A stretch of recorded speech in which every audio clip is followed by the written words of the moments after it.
There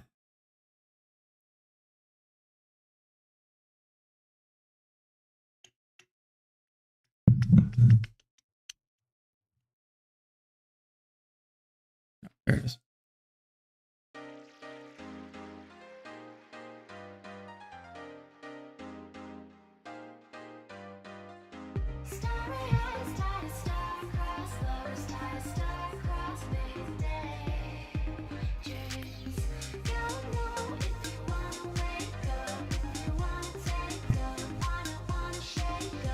Oh man, my hair's kind of fucked up. I don't know.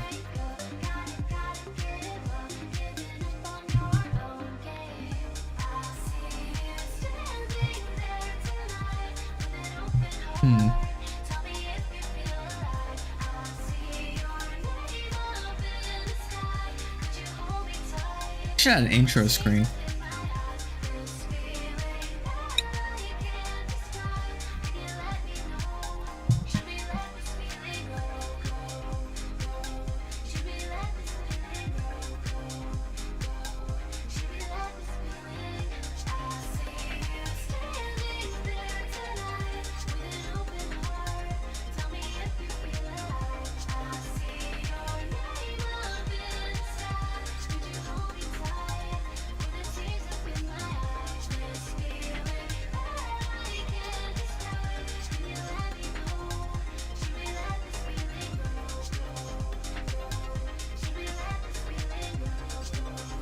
All right.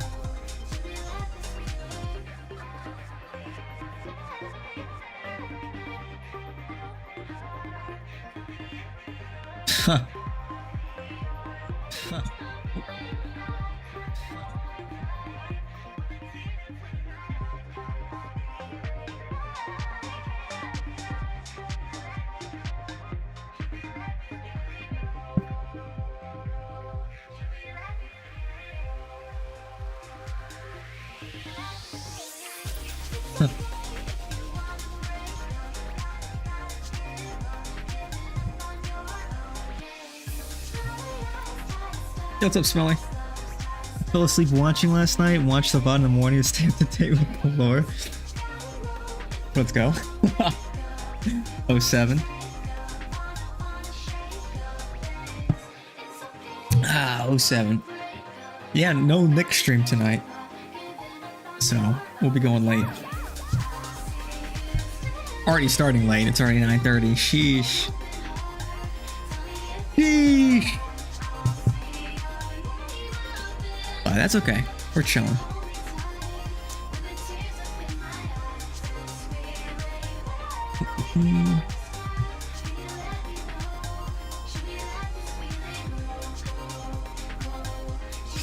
How's it going, Smelly? How's it going with you?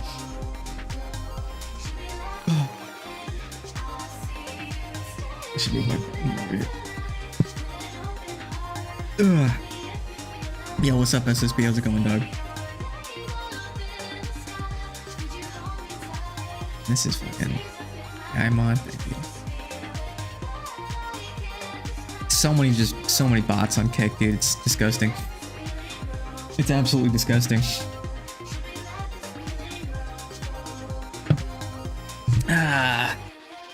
What are we gonna get into tonight?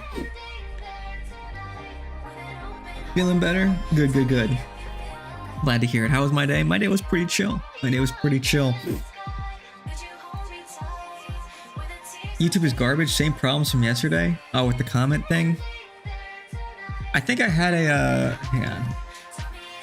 There's another copyright claim. It wasn't as bad. Am I just not able to like?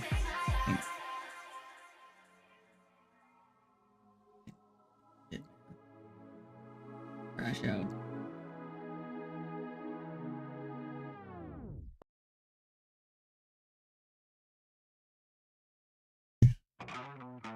Oh, this is a banger. Does this mean, wait, so if visibility is limited in some places, does that mean you can't comment? It says there are 4 comments.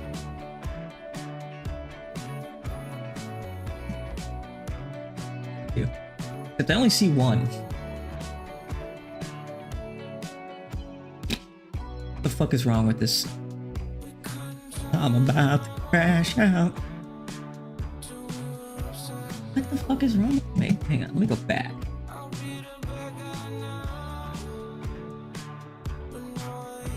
Okay, maybe I can like, can I make an adjustment here? Should allow comments, right? Comments.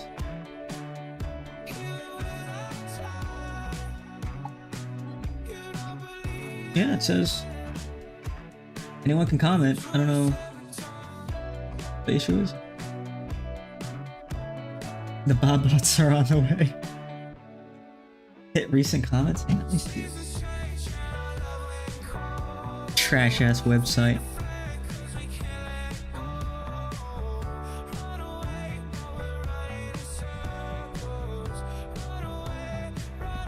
It says wait. Oh, newest.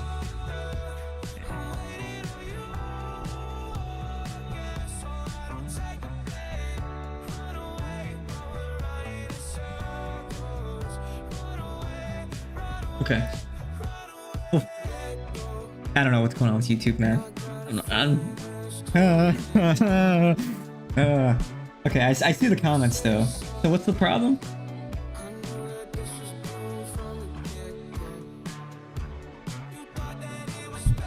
The fucking sunrise, dude. Sunrise Goiper. Sunrise Goiper. If you hear this, fuck you. Every video he comments and Mellow is lazy. I'm over here fucking, I'll wake up the next day, check notifications. Mellow is lazy. Mellow is fucking punching air, dude. Just punching air. I'm shadowboxing. Every time. Ah. Every time. Anyway. Hopefully listening to this music doesn't get me copyrighted again. It's really whatever.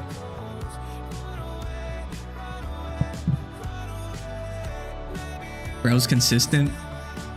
Yeah, I can't knock the consistency. Can't knock the consistency.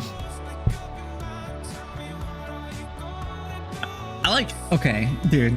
Do I just have to listen to like what is it like? Is it Epidemic Sound, like non-copyrighted music? Is it just gonna be a stream of elevator music? Otherwise, I'm just gonna get copyright striked. Fucking hell. Shit. My tennis ball. I like rolling my foot on a tennis ball. Helps with your arches. Vivek is consistent with his Christmas crash out. For real, dude. It's like, I'm not the only one that's clocked this, but you know that he just walks around and it's Christmas time. Everybody is doing Christmas stuff with their, you know, in their Christmas town. A bunch of happy, jolly white people, Christians, and he's just sitting there seething. I feel left out. I'm gonna tweet about this. And now here we are.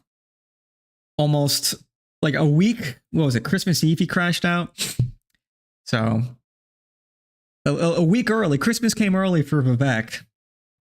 Or I guess Denali came late. Whatever the fuck. And yeah, he's just been nonstop. Let me tell you how I'm just as American as everybody else. Yeah, if you come here and you're just as American, like, dude, no. Everybody knows that's not true. So that and that's like, look, there are good immigrants out there, obviously. It's this assertion, it's this narcissism, the arrogance to come here and say, let me tell you what me, somebody that just got here, somebody whose family has just gotten here. Let me tell you what an American is. Let me assert how I'm just as American as everybody else that's been here for centuries or whatever. It's like, dude, that is like the exact wrong way to go about doing it. I love, like, because like I said, there are good immigrants, and it's the ones that are just so happy and like proud and they love America and they think it's awesome and they don't want to fucking change it. They want to be a part of it.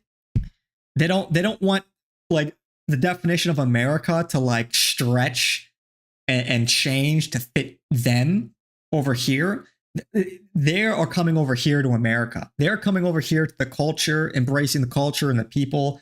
They're not trying to redefine what an America is to include them over here, their culture, their beliefs, their ethnicity, their religion. They're coming here. They're meeting America where America is, and they say, "I want to be a part of this," and that's great. You know, I had a I have an Italian friend, and he loves America. He thinks it's awesome, and he thinks it's the coolest. And I'm like, and not only is he Italian, so it's like an easier fit, but it's like that's the right attitude. Because then you see all these people. Like I saw this one other clip of this arrogant Mexican girl, and she's saying like, no, we're not here because we think the country's better. we're here because it's slightly less shitty than our home because we're here to make money. Okay, then fuck off. Then fuck off. It's like then like, so you have all of this contempt for this country. You have no affinity to this country. You think your culture and your people, the place you came from is so much better. It's just, well, I've got a great solution for you. Just fucking leave and go back. And that just goes to show so many people are here really because of the money, because they want our stuff. They want the quality of life. And like, that dog's just not going to hunt, man. Like you can't have people that have this, like you can't have people that are not committed to America. Just straight up. What kind of fucking country is that where you have these large groups of people that don't care about the country, more or less just detest the country, and have a greater allegiance to someplace else? I know this is all very like say at this point, but it bears repeating. Like it needs to be repeated constantly because these people like Vivek Ramaswamy, he's such a perfect example of this. These people are not American and they never will be. And when push comes to shove, they will 10 out of 10 times choose their own ethnic group over their national, their whatever civic nationalism. They will always choose their ethnic group over their fellow Americans, over their nationalist one. Time and time again, man. Time and time again. He sees Christmas lights. Sorry. Yeah. Let me tell you all about America. Happy Denali. Ooh. Shut up, dude. Happy Diwali. Happy Diwali. No, we don't do that here. Let's watch movies. Yeah, you want me to get fucking DMCA'd again? Oh, you want me to get fucking DMCA'd again? What are you thinking? What are you thinking here? The last time I tried to watch a fucking trailer, do you remember what happened? You remember what happened to the stream the last time I tried to watch a trailer? Like 20 seconds into the trailer. You want to remind the class what happened? You think Christmas is a pagan holiday? I've heard arguments for it. Yeah, I mean, like the tree and stuff, but like, you know, we don't worship the fucking tree. Christians literally chop down, like, think of it this way. Christians that conquered paganism, they went out into the fucking woods where all these pagans were celebrating the trees. They chopped the fucking tree down, dragged it into their homes, and then decorated it with Christian paraphernalia. Like that is like symbolic of Christianity defeating paganism. So people who say that, like that, Muslims love that talking point. Oh, you know, Christmas is pagan. It's like, shut the fuck up. Oh, what, did you read that one National Geographic article? Oh yeah, let's listen to the Muslims. They know more about Christmas and Christianity. It's like, it's always these like basic talking points with a lot of those people. I think I saw Sneeko. He finally came across that talking point the other day. He's looking at the kids like, don't you Christians know it's a pagan holiday? It's like, hey, retard. First of all, no, it's not. No, it's not. We're celebrating the birth of our Lord. As for the Christmas tree, it's really symbolic of the defeat of paganism. We took that, we destroyed it, we crushed it, we conquered it, and then we turned it into something else. That's pretty awesome, if you ask me. It's the happy happy holidays. Oy vey. Yeah, happy holidays to everyone. I used to watch Home Alone as a kid during Christmas time. Home Alone. I don't have like a tradition of watching there's no movie I watch every year. Some people have like traditions. They'll watch like Home Alone or like Die Hard. I don't really have a tradition, but if I had to pick my favorite Christmas movies, it would probably be It's a Wonderful Life and Charlie Brown Christmas. And yeah, I think those are my two favorites. Polar Express. That's a movie I haven't seen in a long time. Some full-blown German living in Germany told him he was more American than Vivek. What the German did?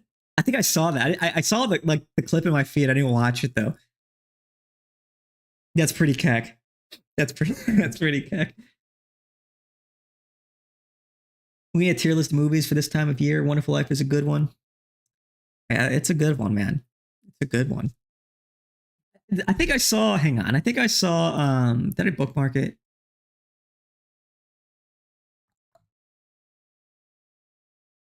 Bro, what's going on?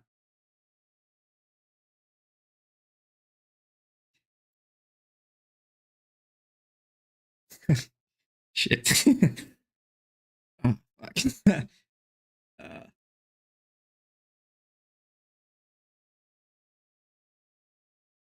Shit. We're just gonna, okay. Maybe it's here. Oh, yeah. When Ben Shapiro was defending Mr. Potter. Alrighty, It's a Wonderful Life, which isn't just the best Christmas film, it may be the best film. It's a Wonderful Life. It's an amazing, amazing movie. Obviously, it requires very little introduction. You got Jimmy Stewart, you got Lionel Barrymore, and a cast of thousands. And the entire film is a play on A Christmas Carol. The first half of the film is really, really dark. And people forget how dark the performance that Jimmy Stewart gives in this film is. So Jimmy Stewart was famous for being sort of slapsticky and very Jimmy Stewart. In this film, he gets angry, and when he plays angry, it actually works. Jimmy Stewart, underrated actor, and Jimmy Stewart is this guy who feels hemmed in by life, and he's started this bank, and now he's lost all the money because his dumb uncle, who's a drunk idiot, has lost all the cash, and Lionel Barrymore is taking advantage of him, and he thinks about killing himself, and he's convinced not to by being shown what the world would be like had he not been born. And then, of course, the community comes around to save him. It is the ultimate Christmas movie. It's about forgiveness. It is about community. It's about the unseen contributions that we all make to the lives of the people around us. Now, also, Lionel Barrymore is correct. So on a financial level, the villain of this piece is actually the hero, because if Jimmy Stewart actually gets his way, all of Bedford Falls collapses in the subprime mortgage crisis. Basically, Jimmy Stewart keeps giving out loans without proper checking into the credit history of the people he's giving loans to based on his sort of assessment of their own personal viability financially. Lionel Barrymore is much more by the numbers. Lionel Barrymore is a better banker, and that local bank probably goes under. So the movie was supposed to be sort of a quasi-socialistic FDR parable, but the reality is that the real estate policies followed by Jimmy Stewart... You fucking listen to this guy? Bedford Falls, and everybody ends up... Dude. Actually, let me tell you why the villain's the good guy. He's an effective banker. He's not going to make any money if he's giving out these subprime... Dude, shut the fuck up. Talk about, like, missing the whole point. Talk about how, yeah, you know, maybe there's more to life than just making a lot of money. I know. I know that's like cliche, but seriously. Maybe you shouldn't sell out your morality to make a few extra shekels. Oh, Mr. Potter was, because he was such a shrewd businessman, he was actually saving these people. What like, don't you just love the mental gymnastics? Always. It's always with these people, man. It's always a total inversion. Just absolutely shameless. Absolutely shameless. Saw the bat signal. Welcome, MGoat. Welcome. Yeah, dude. Crazy. Yeah, Ben Shapiro, man. Ben, we only have a few 30 seconds left, maybe, but question close to my heart. how can we reach young men nowadays, especially young men who are really interested in culture and who they are as young men in a society that really rejects masculinity? So I think, first of all, we need to remove the obstacles for them. There's a great piece over at Compact talking about the obstacles for young white men in industry. Of course, those need to be removed. The Trump administration has done a great job of fighting DEI, but they need to unleash the DOJ on anybody who is violating the Civil Rights Act of '65 with regard to young white men, for sure. And then we need to say something to young men. Get off your ass and go do the thing. Seriously, stop telling all young white men that all of their grievances when it comes to making basic good decisions for their lives are justified. Those decisions are not always justified. Here are things you can do. Finish high school, get a job, get married, have kids, go to church. Those are all in your control. Fuck off, man. You're pretending that those things are not in your control is grievance culture bullshit. And all the politicians who pander to that sort of stuff are making people's lives fuck off. There's like so many things wrong with this mentality.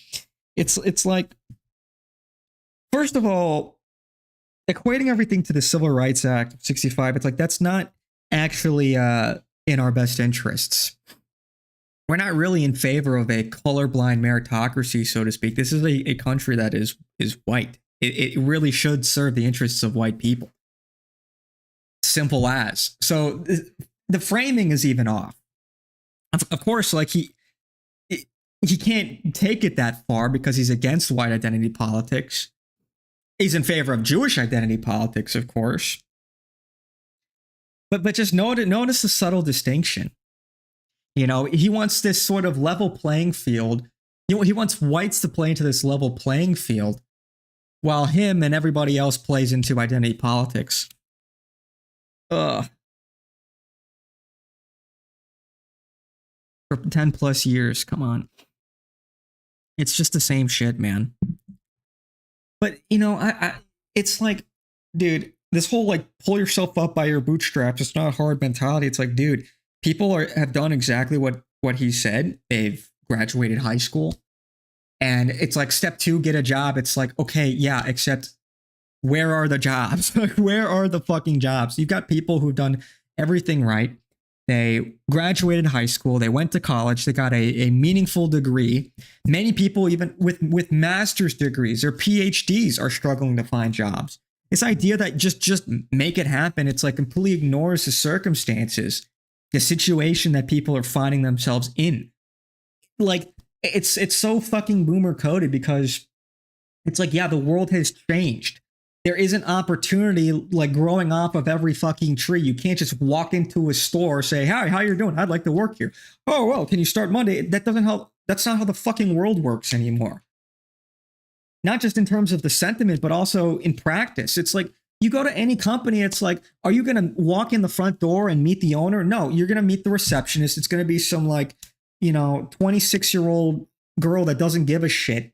They'll tell you to apply online and they'll tell you to fuck off essentially. Oh yeah, you can apply online. Bye. Try walking into any store asking for a job. That's not how the world works, man. People don't care. People are impersonal. Everything's been like outsourced. You want to get a job? Okay, apply online. Where does your application end up? It goes through the mill. It goes through the HR department that's filled with feminist women. First, it gets screened by some AI program, looks for certain keywords, and if you don't have those keywords, then it gets auto rejected. And then it gets handed over to a team of just incompetent, bitter, and entitled women with a chip on their shoulder. And if there's anything wrong, any minor thing wrong with your resume that gives them the ick, then you get auto rejected. That's a whole nother part of the problem. Like, there's so many layers to this. And so to like just diminish this down to just go out and get a job, it's like, that is not really like the crux of the problem. It's like, first of all, like, what job are you even talking about? What job? And speaking of which, like, just getting a job is not going to make your life necessarily, it's not going to solve all your problems. Because with the rate of inflation and the stagnant wages, it's like, look, everything's getting more expensive and the quality of everything is going down. So just like, he's just telling people to, specifically white people, to like shut the fuck up and stay in your lane. That's what he's saying. And the advice is just bad anyway. Or it's rather incomplete. Like, yeah, you should graduate high school. Yeah, you should get a job. But that's kind of the problem. That's kind of the problem. One, like, just graduating high school is just not enough to really make any meaningful amount of money. people with college degrees that are in hundreds of thousands of dollars in debt. You talk about like, okay, get a job. Well, you have to get a well-paying job in order to get married, to have kids. Otherwise, you can't afford it. You fucking idiot. So it's like what an obtuse response. He's sitting there, he's like annoyed. He's annoyed that like white men have the gall to complain about it. Just get a fucking job, you fucking schleb. That's his response. It's like disgust. It's total, you can see the resentment. Because there are legitimate grievances here. And his response is to just pull yourself up by your bootstraps. And he'll say that he would apply that standard universally. That's sort of the thrust of what they're doing here, because they want that like baseline meritocracy. Fucking kumquat. Okay. Yeah, thanks, kumquat. Can we cut off welfare in defense of the freeloaders in Ben's race pure state? Dude, that's a whole nother thing. Like, there are a significant number of Jews living in New York City on welfare. And it's because they live together, they're technically married, but not recognized by the state. So the spouses can apply for welfare because they have no income. It's unbelievable. It's unfucking believable. Like the chutzpah of these people to just game the system. Let's go into those Jewish communities and just take their shit. Right? Let's just go into those Jewish communities and take away all of their benefits that they've been stealing from the system in bad faith for years. But he won't go there because that's racially motivated. It's like, okay, man. So, unemployed maxing is peak. Yeah, for real.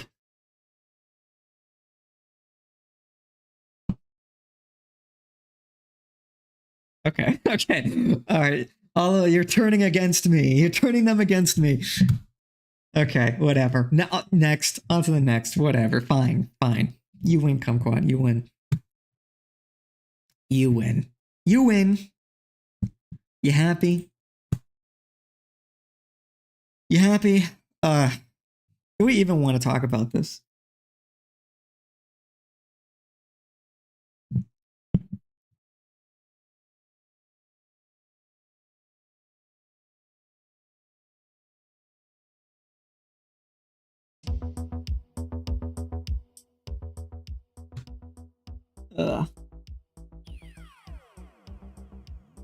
I was repeating the last word of those sentences for added effect.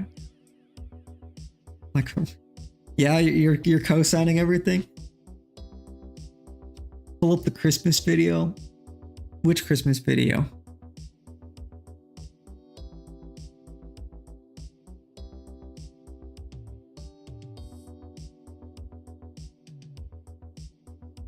Wait, which Christmas video are you talking about?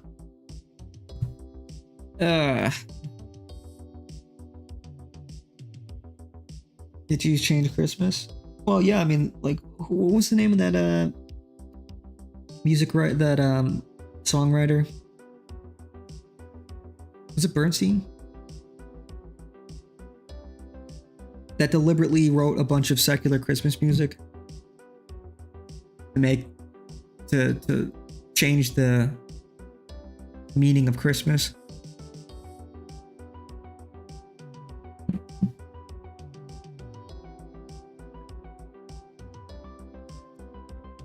Christ Mass. Anyway.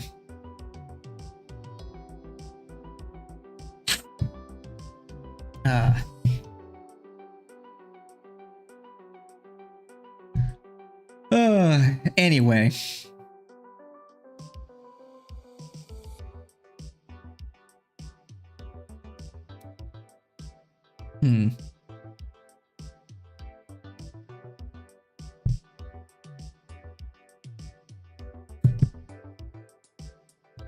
That was Berlin. I have to go downstairs to get a drink. Everyone freeze, everyone pause, hold your horses. Please, I don't want to miss anything. Just go. I'm giving Mallow golden material and I get a one. Fuck, dude. Okay, fine. Fine, you win.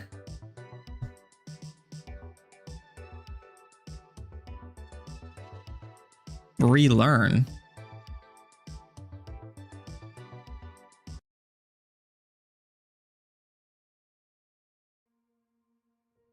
Is this it?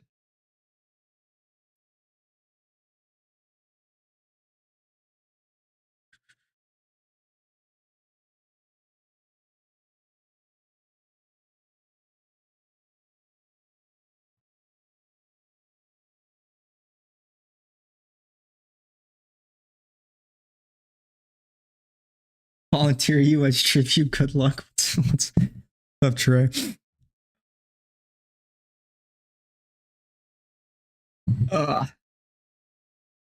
7 days ago. What is this video?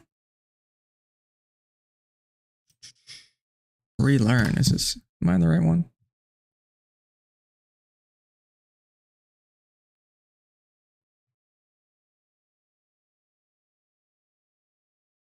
Ah, here we go. If it wasn't for us Jews, Yeah, we all saw this. the way you know it. Look at that. Why is Trump running his own Hunger Games? I don't know what you mean. Irving Berlin wrote White Christmas and redefined Christmas music. Until then, it was all like Jesus music. And all the iconic Christmas songs were all written by Jews. Well, it's true. Nearly every major Christmas song that doesn't mention Jesus was written by Jewish songwriters. And in this clip, she mocks Christians by saying that before these songs, Christmas was all about Jesus, as if that was like somehow a problem. That should Oh, what's up, concern George? us. Why would those who reject Christ write music for a holiday celebrating his birth? Like, imagine for a second, like an American Christian writing like the most popular songs for Ramadan. It would never happen. So why did Jewish composers create so many Christmas songs that deliberately avoid Christ? Well, the reasons I think are obvious to me. Number one is to profit from the season. And number two is to shift the cultural focus away from Christ and toward, winter nostalgia and snowflakes and silver bells and materialism and Rudolph and a host of other distractions from the incarnation. If it wasn't for us Jews... Yeah, it's true. It's true. Yeah, the Patriot Games. I don't know. I guess, was that part of his announcement? Or, oh, this was today. President Trump on Thursday, it seems like a whole nothing burger, announced plans for Patriot Games next year that will pit top high school athletes from across the country against one another as part of a series of events to mark 250 years since the nation's founding.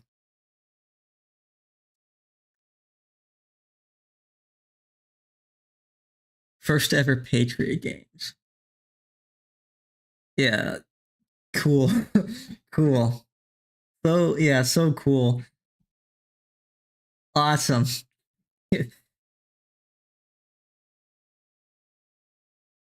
Very, very cool. Very, very, very awesome. Love it. Love it. This country's going downhill, man. Have you seen Aiden teaching football players the Happy Merchant dance?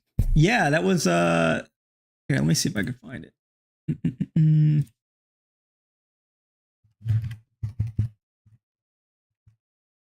Oops, dude. My keyboard is too sensitive.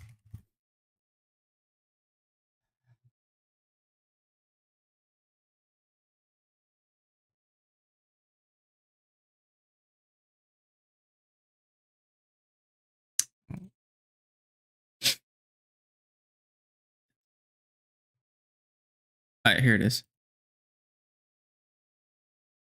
Spin it, flex, then look and go like go Spin the dreidel. Spin it, flex, then look and go like this. All right. Yes! Yes! Just like a bow, yes, just like this. All right, so do it all in one. Yo! Spin it, flex. Do it! Yes! In the camera. Does that? We got you do it? Yeah. Bro! That's easy. Oh, that's I like it. pretty All right, so let's do it together. Ready? Spin, flex. Oh my God! Dude.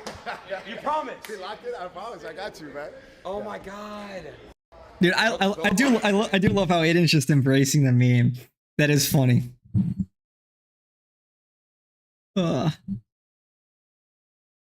Where's hockey? You want to see me lose it? Please, please, please, please. Call it the new Hunger Games. Eric Swalwell is a party pooper. What do you do this time?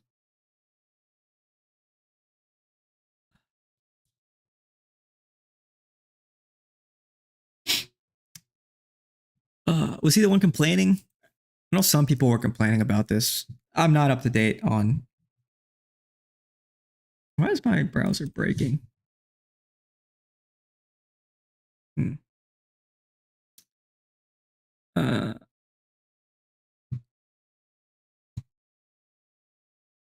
I'm not up to date. What the deal was. Let me see here.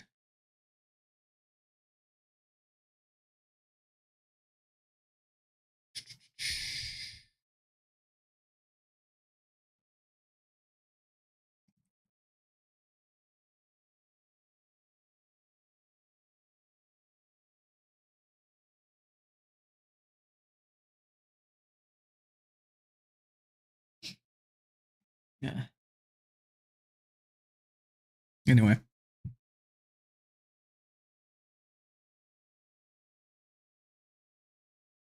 Oh, once Puka Nakua dropped for the Happy Merchant dance in the end zone. Oh. Yeah.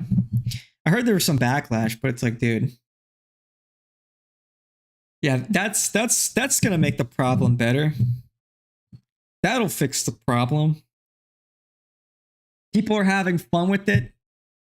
No, can't do that. It's just like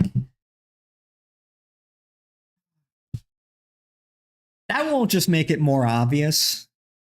It's like legitimately part of everybody getting along is that we can all make fun of each other and have a good laugh, you know, make fun of ourselves.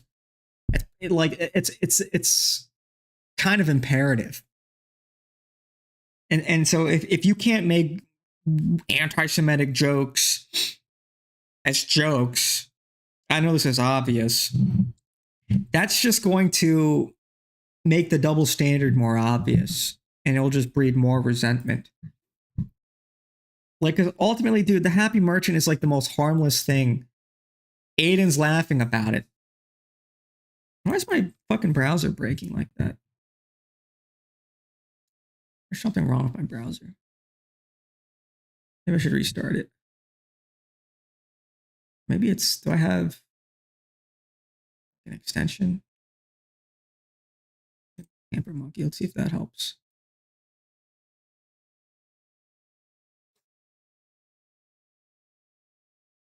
People just want to embrace the spirit of the holly.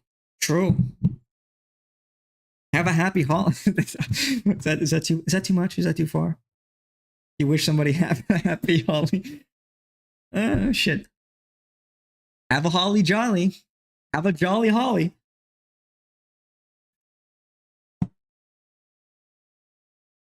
Have a jolly holly, everyone.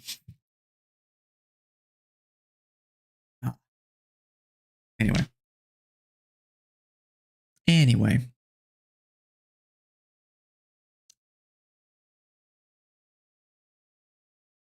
Oh, welcome back, Kumquat. Welcome back. Welcome back. What should we do today? Should I play some games, or should we just chill, talk about stuff? I'll leave it up to you guys. What do you guys want? Yo, what's up, Mr. Forge? I like when Aiden told Nick to kiss the wall. Dude, that stream was funny. I thought that stream was really funny when they were playing Among Us. It's like, you love to see it. Christians, Jews, all having a good laugh together. Makes you hopeful. Same old, same old. Well, same old's not bad. Games later, I'd like to see some Ark gameplay.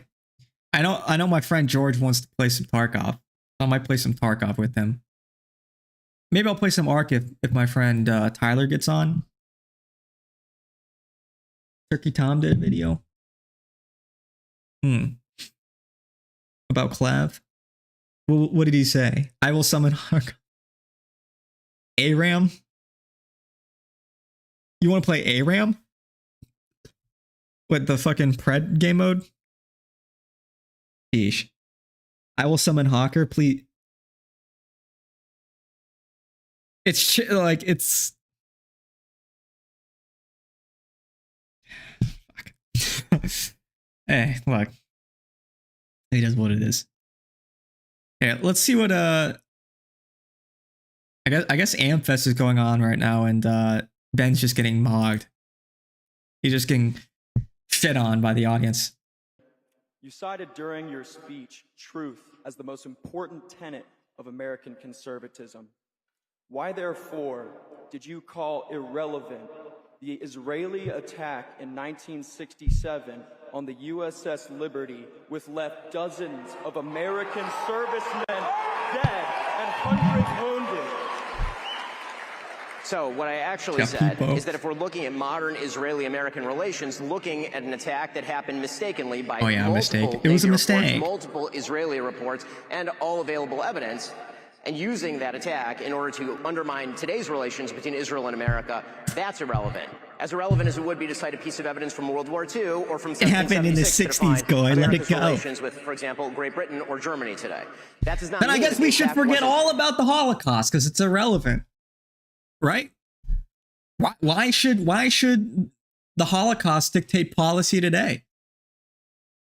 Two can play at that game, Benjamin. The Holly was how long ago? Practically yesterday. Too soon. Too soon to be making jokes like that. Amfest is 3 hours away. Should I go say hello? Yeah, pop in. Why not? Fuck it. Pop in. You know. I don't know. I don't have anything else after. You just whatever. It's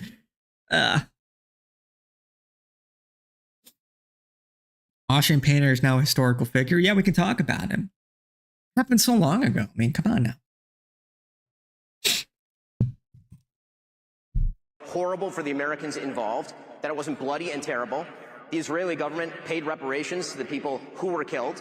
If you look at the actual military record of what happened on the USS Liberty, it was clearly a mistaken and tragic attack. That's the just people not who true. frequently cite the USS Liberty, however, are not talking about the specifics of the USS Liberty. I suspect that the vast majority They were of people who waving. bring this up They were are waving doing to so the in a part helicopter to pilot. They suggest could see that Israel the pilots that were flying by. They waved and they waved back. There was a big fucking American flag flying over the ship. You could not possibly mistake it for anyone else. deliberately attacked And then they an American targeted ship the because lifeboats. It's just like, dude. Deliberately wants to harm America. It is connected generally with a larger point. I wonder if that's your point. If the truth matters, then the Israeli government must be held accountable for that attack. The American flag was flying on that ship. You do not mistake an American ship for a foreign one when our flag is flying. So, and we can spend the rest of the time talking about the specifics of the U.S. Liberty attack, or you can actually go look at the naval investigations that were done, multiple naval investigations that were done. The reality is that people were flying Mirage planes for the Israeli military at the time. The USS Liberty was sailing in an area where it had essentially gone off-grid. The Israeli military mistook it for an Egyptian ship. They thought it was shelling Al Arish, which happened not to be true. In the initial attack, the American flag was knocked down, and then the attack went on for about 90 minutes. And then, as soon, you can hear this, by the way, on the tapes of the Israeli pilots talking to each other, as soon as they realize that it's an American ship, they call off the attack, they speed a ship to try and help the USS Liberty. There have been multiple unfortunate friendly fire incidents between Allied forces, including, for example, in the Gulf War, where U.S. forces were responsible for killing about 9 British troops during the Gulf War. It's an unfortunate reality of war, but you're not answering my question, which is, what is your broader agenda in asking the question? Because I suspect that your question is not limited to your specific ire over an incident that happened in 1967. What a fucking slime ball.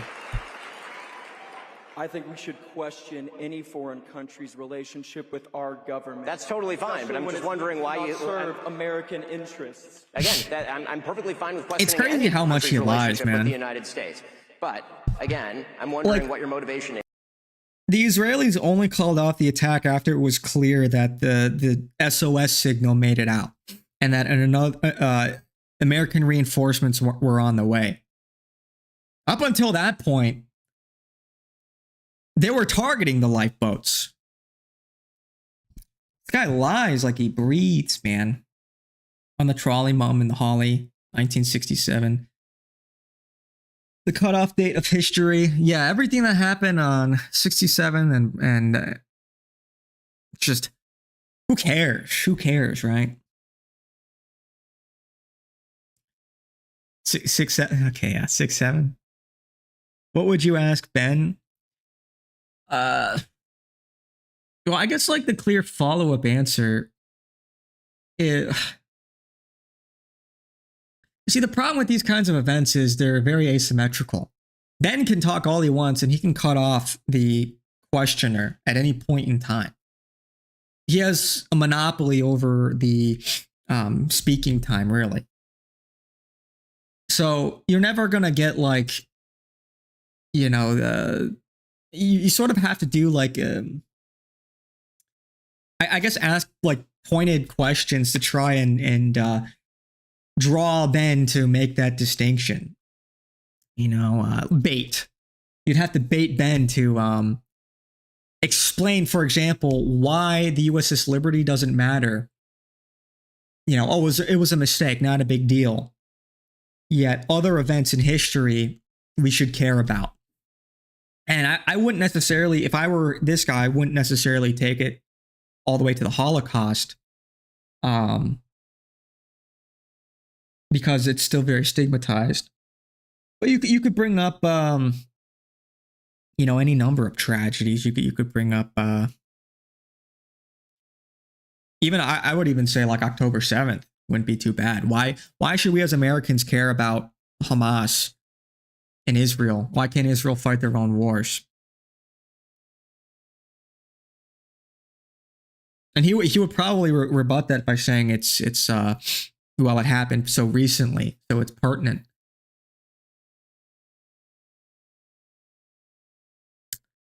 So he'll probably actually fall back on the rhetoric about the Muslim invasions in America. That's probably what he would fall back on. But the whole point with the questioning should be to force Ben to make a distinction why we should care less about the USS Liberty, or why somebody's motivations for bringing up the USS Liberty are called into question. But for any of these other events, I guess you would really have to tackle the Holocaust now that I think about it. Why should we care about the Holocaust then? It happened so long ago, and the Nazis lost. So, mistakes happen. And he would say it could happen again. At which point, you would probably rebut by saying, but it's not happening. But anyway, Merry Christmas. Mrs. Jabba the Hutt holding the mic. I would ask when he'll debate Nick. You have to make Ben lose it. I guess. It's just, it's very tough. It's very tough going up in this kind of like setting and asking a question to try and get Ben. It's a tough one because you have to, like, he's very prepared. He knows how to weasel through all of these sort of gotcha questions. It would really have to be like a formal debate. Otherwise, I think the better strategy is like really to just ignore Ben Shapiro. Really just ignore him and accuse him of dual loyalty. But as far as like tactically how I would do that in like this kind of setting, I'm not entirely sure. It's tricky. Is in bringing up a 6-decade-old attack as though it is the #1 issue in assessing the relationship between Israel and the United States today. Well, many problems persist to this day, but it's interesting that you say 6-decade-old incident when there are many people in this audience who were alive for that attack, as if this is something that's irrelevant. Well, that doesn't no, it's just not particularly relevant to assessing the relationship between the United States and Israel today, in the same way that in 1967, There are a wide variety of countries with which the United States had different relations. Okay, it's clear you're not going to actually answer the question, so I'm happy to move to this one. It's because part of the problem, even if that guy did have all the facts and challenged him on the actual facts of the attack, that they knew that they were attacking an American ship, Ben Shapiro would just deny it. He would just deny it. He would just say you're misinformed, and that's the problem with that kind of format. For example, if you host a Hitler apologist, Nazi-loving, anti-American piece of refuse like Nick He's so Fuentes, mad.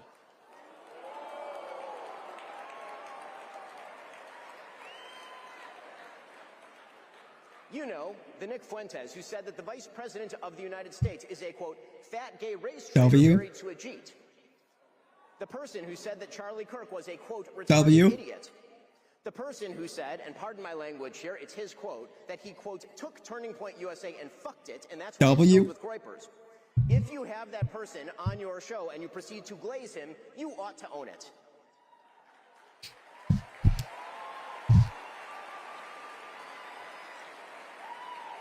You heard Benedict Shapiro crash out again? The two biggest threats to the First Amendment is Sharia law, but the biggest threat is Zionism. For debating him.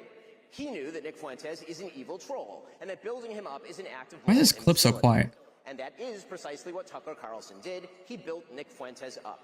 And he ought to take responsibility for that, just as he ought to take responsibility for glazing pornographer and alleged sex trafficker Andrew Tate, or for mainstreaming fake historian and pseudo-Nazi apologist Daryl Cooper as America's best and most honest popular historian. Boo-hoo. Boo-hoo. Boo-hoo. Oh, Tucker was speaking at the same event? Ooh. After he got called out by Shapiro? Ooh. Decided during your speech. They sold weapons to Serbia when the U.S. were on the side of Bosnia. They were on the spot hunting tourists. Oh, yeah. Yeah. Gloss. Yeah, he was glossing. He was glossing Nick Fuentes. I'm glad to see that Ben finally got it right. Keep it mellow with mellow. Cool. Yeah, we're gonna keep it mellow. Yeah. Did you ever see that video of Ben Shapiro in college trying to punch a boxing speed bag? Yeah, it was like the most unathletic thing I've seen in my life. Was that actually him though? I don't even know if it was him. I think it wasn't, right? It was just.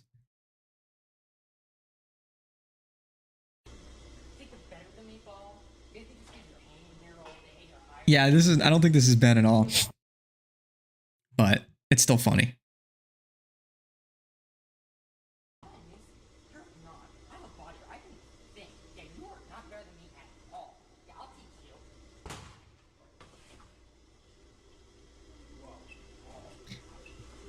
Yeah, I don't think that's actually Ben Shapiro, but still kind of kick nonetheless.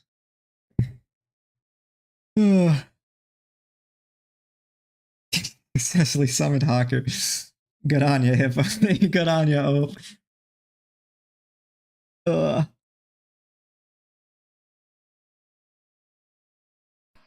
Most people agree with that. Most Americans have more in common with each other than they disagree on. And almost everybody agrees on that. And almost everybody is willing to tolerate a good faith argument about how to get there. Except a few. And they're the ones running around calling everyone an anti-Semite. But everyone else is like, yeah, of course, that should be the debate. And they'll vote for you. They want that because they know they haven't had that. That's the fact. And what you're watching now, attacking people attacking millions of Americans because they're Muslims, it's disgusting. And I'm a Christian. I'm not a Muslim. I know there's a lot of effort to claim I'm a secret jihadi. I'm not. Tucker Carlson. You should not attack people on those grounds. And you're seeing it from Republicans. What the hell are you doing? The Doha man is trying to divide the country. And I've lived through 50 years of this crap. All these fake race wars that they're always promoting. Oh, go hate each other. Dude, shut up, man. Exactly what's going on. And most people are totally sick of that. So, yes, there is a possibility for a huge coalition of decent people once they free their minds from the traps set for them by others and realize, wait a second, we all want to make this country better. And the 15% or 30% who don't, okay. You know, good luck in Maryland or wherever you wind up. But the rest of us would like to fix it. Bro. It's like two retards fighting. Two retards fighting, man. Sheesh. For example, if you hope Once again, just trying to disarm white people. I would just say to the many organizations now, and particularly this applies to the Anti-Defamation League, which has cheered on anti-white hatred for decades, has attacked anyone who said anything about it,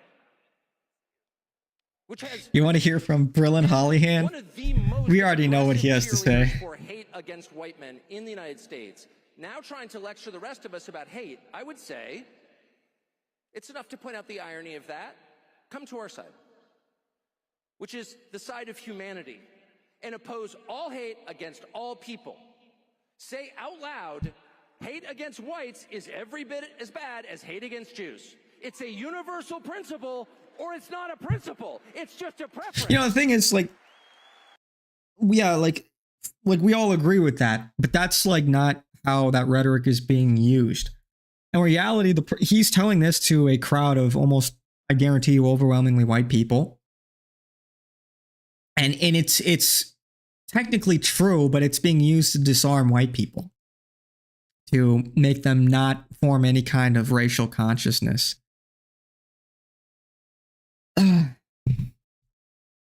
If it's not a universal principle, it's not a principle. Do it's it, just Glaze a Candace. preference. It's just identity politics.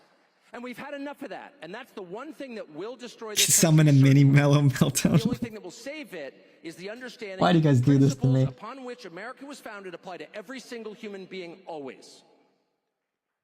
So I just want to say that. By way of saying that I'm not just situationally opposed to anti-Semitism, I'm actually opposed to anti-Semitism. And I hope that the ADL will join me. I'll send them Why? money, by the way, if they come out against hate aimed at anyone and everyone. Hope they will. Really? Bro, boo! Boo, Tucker Carlson, boo! So many words I want to use right now. Can we not like Israel and Muslims? Yeah. No, you're not. This sucks, man. This people sucks. agree with This that. sucks. Everything about, like, but it's just like too fucking. How about no? I want to live in a country that resembles European society. I don't hate anybody, but I clearly have a preference for what kind of society I want to live in. Not talking about Charlie Kirk today. Stop trying to instigate. Yeah. Why trying to instigate? Why you got like stop trying to instigate? What's going on? We add evangelicals to the list. Yeah, evangelicals, heretics. I've never seen a white politician stand up for anti-whiteism, but every single one of them stand up against anti-Semitism. Tells you who's running this country. Astute observation. Yes. Yeah. Yep. These people don't care about anti-white hatred at the end of the day. Like, Tucker's only talking about it because he has to, not because he wants to.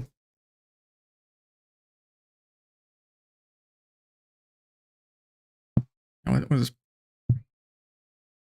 Ukraine and Russia recently, it's basically just drone warfare. What is war going to look like 10 years from now? A lot of things that we're seeing in Ukraine, I think, would be different in a conflict with, let's say, China. I don't think China is going to adopt drones the same way that you've seen heavy adoption in Russia and Ukraine, because they have so many people, such an enormous surplus of single men who are never going to get a wife. Their calculus is just completely different. Why would they spend a bunch of money trying to automate a fighter jet when I can just put a person in it? And people say, oh, they don't want to lose those pilots. Well, what if I have a war machine that can churn out enormous numbers of pilots? You're going to see this huge divide in how wars are fought between countries that highly, highly value human life and ones that do not value it. I actually think that's so highly. true. China I actually think that's 100% true.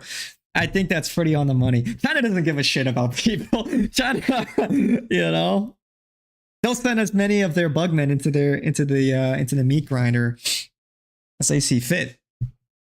I think that's pretty on the money. But with that being said, they still have pretty impressive drone technology, and it's. I think it'll mostly happen on like the fringe where you have these more like sensitive roles that could be replaced by drones.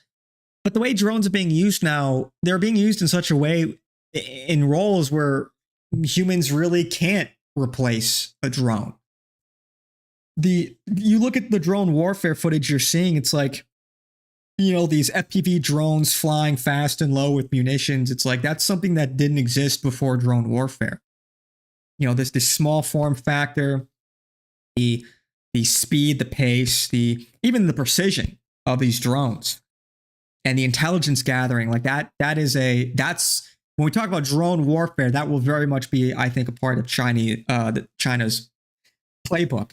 But as far as like replacing the large aircraft with automation, I don't think we'll see that. I think we're still a ways away from that. I think as far as China's concerned, they'll still probably rely on human beings as the pilots for the larger, supersonic jets. If you're a pro-right, you're racist. If you're not pro-Jewish, you're also racist.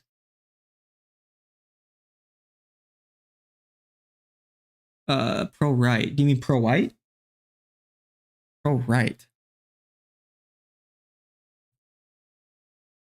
Trying to build a war machine that can cross the Strait of Taiwan, invade Taiwan, and move massive amounts of war material across the sea and the sky into Taiwan so they can. It really just goes to show, man, dude, if white people disappear, if the West collapses in the way that, a lot of people talk about, like, think of how much crueler the world would be under like Chinese hegemony.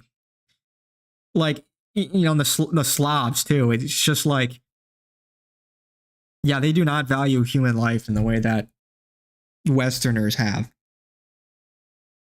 China could then, like, imagine China like freely like colonizing, which I don't necessarily think they would do. But like colonizing Africa and just like wiping people out. I think they would just like ethnically cleanse places, put them into camps and just move them along and probably kill a lot of people. Because they don't really care. They don't see the intrinsic value. China number one. China doesn't need to do war. They can create economic dependencies. They have subverted the old Kuomintang party in Taiwan. They also use organ replacement diplomacy. I mean, yes and no. Like, you need to have the ability to go to war. You can't, even if you don't go to war per se, in the same way America has an incredible capacity for violence and warfare. But obviously, we would prefer not to get directly involved. We would prefer to handle things diplomatically and economically before we get to anything violent. We'd rather, like, and that just makes sense. You don't want to expend your hard power if you don't have to. Your soft power is derived from hard power. And China's ability to project power depends on their ability to conduct war. And then, of course, their ability to conduct war is dependent on their ability to manufacture. So they have the manufacturing, they have the economic base, but that's often not enough. You will still likely see challengers arise. And right now it's America. Who knows who it would be if America falls and China rises? Who knows who the next challenger would be? But you still require a powerful military, to put it simply, to just protect your shit. And so, China is trying to do, I don't want to say nation building because it's not clearly not super successful in building nations, but they're doing a lot of infrastructure building in parts of Africa, for example. And they're not really directly involved. They don't have, like, they have through like the UN and like peacekeeper operations. They have Chinese troops down there, but they're not like full on deploying in Africa. So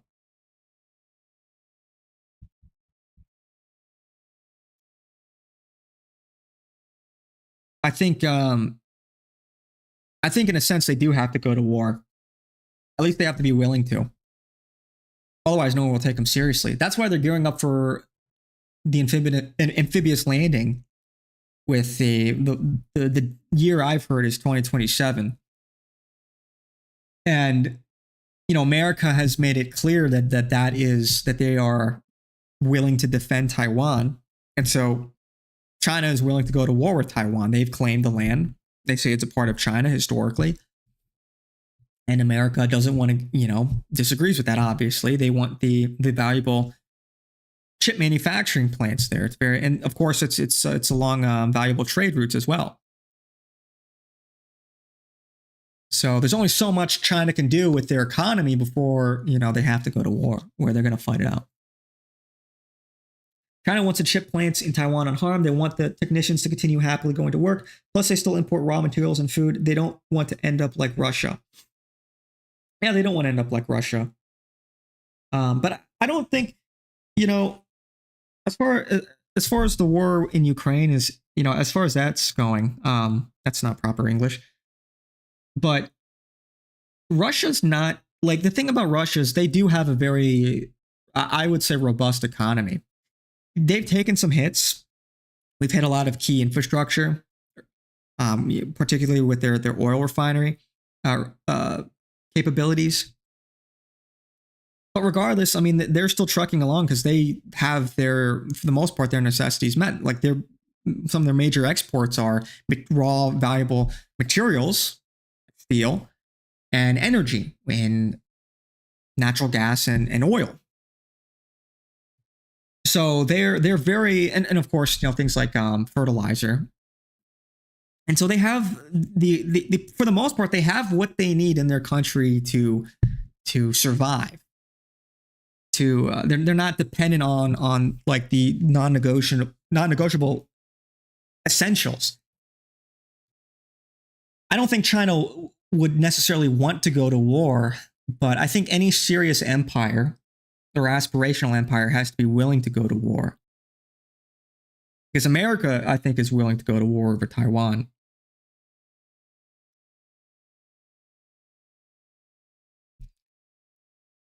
And I'm sure that China is aware that America would rather destroy the chip manufacturing plants than let them fall into Chinese hands. I think that's 100% true.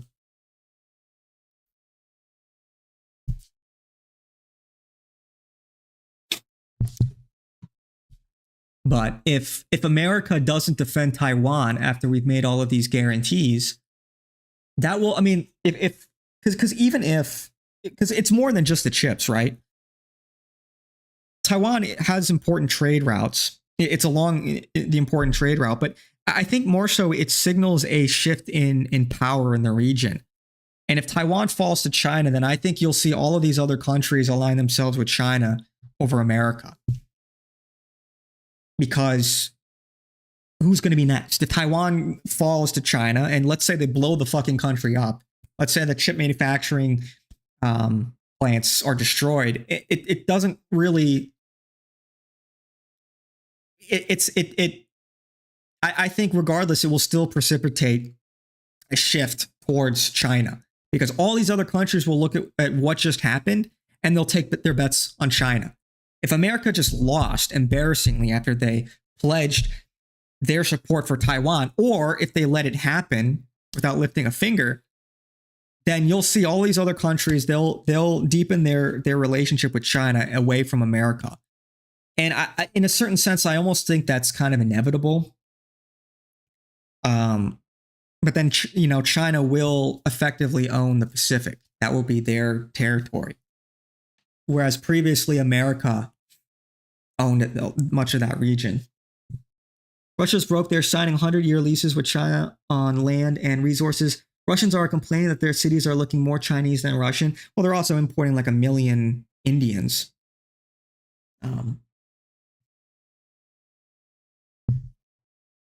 They're also importing 1 million Indians, but in the same vein, it's almost like the global economy is taking a dip, because you look at America and we're experiencing a very similar decline.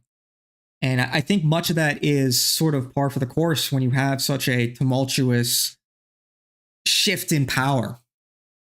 I don't think China wants to, don't get me wrong, a war with China, between America and China, would be bad for both countries because we're codependent. And, but I almost think it's inevitable. It's Thucydides' trap. And regardless, it's like, that's one of the reasons why we're seeing a lot of instability at the time. It's because, we are seeing this shift in polarity from a unipolar world to a multipolar world. And that's sort of tearing these countries that exist on these fault lines in different directions. Where previously they were firmly under the control of America. Now with these other players, China, Russia, even like the Saudis, for example, like in Sudan, they're now able to influence, they're now able to penetrate and influence these countries in ways that previously they were unable to, either because they didn't have enough power or America had too much power and they just couldn't, they didn't have enough to persuade or to influence. They didn't have enough power.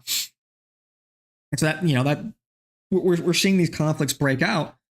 And so it's kind of like we're in this state where, yeah, the world is going through a dramatic change, and it's very chaotic. It's becoming more violent, and we're in for some hard times, like a global depression. So Israel and the United States seem to just be trying to bully everybody. Well, it's about power at the end of the day. It's America's trying to bully people because we're trying to maintain control over these regions.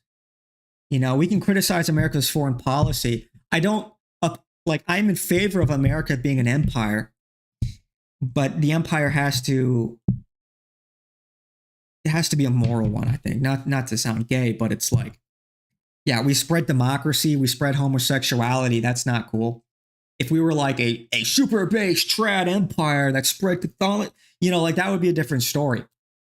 And, I think much of the arrogance of like people in our State Department, they've relied on like color revolutions. They've relied on proxy wars for years. And I think that investment would probably, and we've invested in foreign countries too, but I think China is doing a better job at building relationships with their Belt and Road Initiative. But maybe it's more so America is being more openly hostile, and China is kind of like the lesser of two evils as far as these countries are concerned. The U.S. will get the Western Hemisphere. China will get Taiwan and its former Western lands in Russia. You think they'll go after Russia? After Taiwan?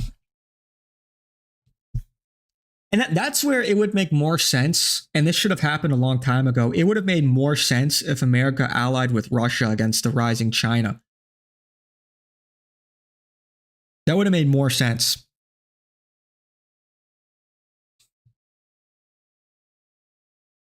The liberal gay world order. The new G5 doesn't have a single European country. Well, we'll have to see. You see, the thing about Europe is they're going to have to go through a bit of a revitalization too, because they don't really, like, you take Germany, for instance, and they've deindustrialized. What do they really offer the world?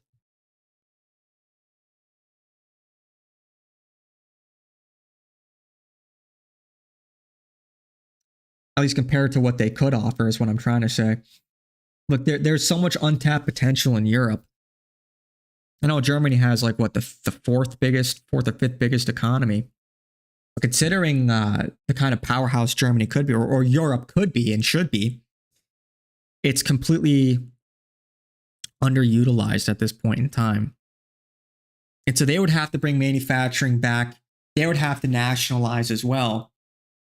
And right now, it seems like their priorities are all out of whack.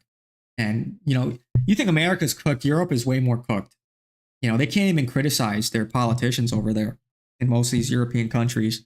You get arrested for posting memes in the UK. So as far as like Europe being any kind of collective superpower in the way that they were previously, I don't know. I think it would have to happen under the control of America. America would have to we have to liberate ourselves. We have to regain American sovereignty and then go liberate Europe.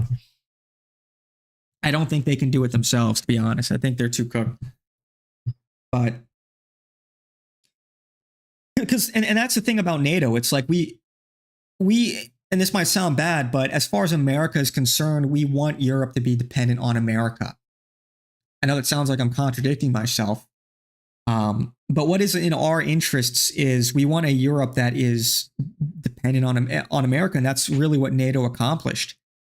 Because they outsourced their defense to America, they're really like if and I don't think Russia wants to do this. I don't even think they have necessarily the capability to do this, given how bad the logistics are. But who knows? If Russia wanted to take the fight further west, if they wanted to declare war on the rest of Europe and advance through Europe, well, Europe would struggle to defend themselves. They're struggling to find people. Like the German military is struggling to find people to sign up. They want to add something like another 75,000 troops in the next few years.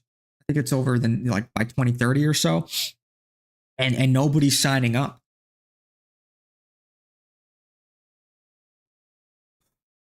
So they kind of have to rely on America because they are afraid of Russia. They don't, obviously they have a beef with Russia given the history there. But if they have no other choice,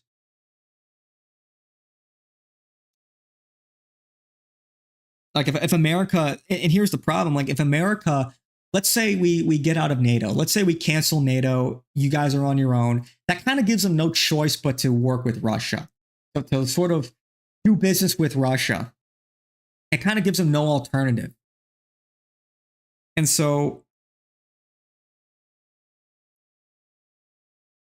I'm not in favor of like canceling NATO. Because then we lose these key vassal states in Europe.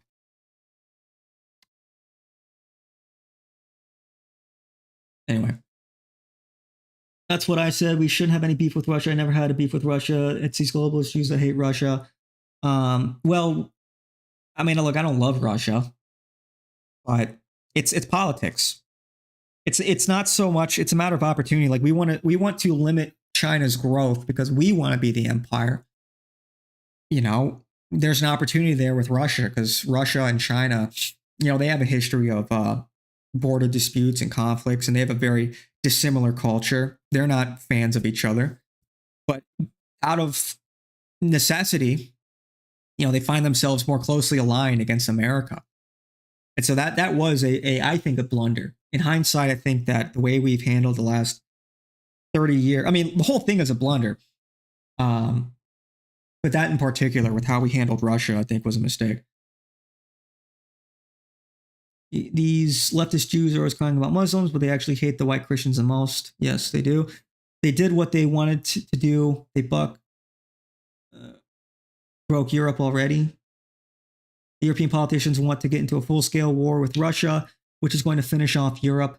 Like I said, I don't think Russia has the means to do that.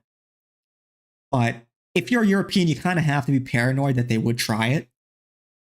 Because it's like, imagine like there's a bunch of there's a big military on the horizon and you have no wall. You have no wall defending your city. You're going to feel vulnerable. So the European politics, it's going to be interesting when they start drafting the English to fight the Russians. I don't think they'll put boots on the grounds to fight Russia. let the Ukrainians die. They're a proxy. And that's the thing. Like, if, like I said before, if the Trump admin really wanted to end the war in Ukraine, they obviously could have done it. They could have done it very easily. They don't want to. That's the secret. They know it's unpopular, but as far as like the politics are concerned, they want to limit Russia's influence. So I don't agree with, you know, I don't agree with this regime. I don't support this regime. I think that, you know, they're the problem, but I understand the calculus there. And, you know, if we had different circumstances, like I would feel differently if like our government weren't gay and retarded, etc. Like if we had real patriots, if we had sovereignty over our own country, I would feel very differently about much of this. But I like, at the same time, it's like, we don't live in Russia. We don't live in China. What's good for those countries is not good for us. They will get the lion's share if they're sitting on the throne. No one wants to die for another country. It's almost like this is part of the empire. It's like, this is what like, yes, like Ukraine is really not as much in our interests as like Venezuela would be, for example, because it's so far away. We've got bigger fish to fry. We've got other problems. But it is sort of like, you know, imagine the Roman Empire going up and fighting the Scots. You know, like we think of the Roman Empire and it was so great. It was so prosperous. It means, yeah, you're going to have to fight some foreign wars so you can plunder, take their shit and enrich the empire. That's kind of how empires work. And so, but part of the problem is people, it really comes down to who runs the empire. That's my beef. And you know, necessarily, like I think we could do a better job at diplomacy. I think we should try to build trust with countries. I would much rather become an empire economically, or I should say this: we become an empire without using hard power and force. I think that's preferred. It's better to do things peacefully. So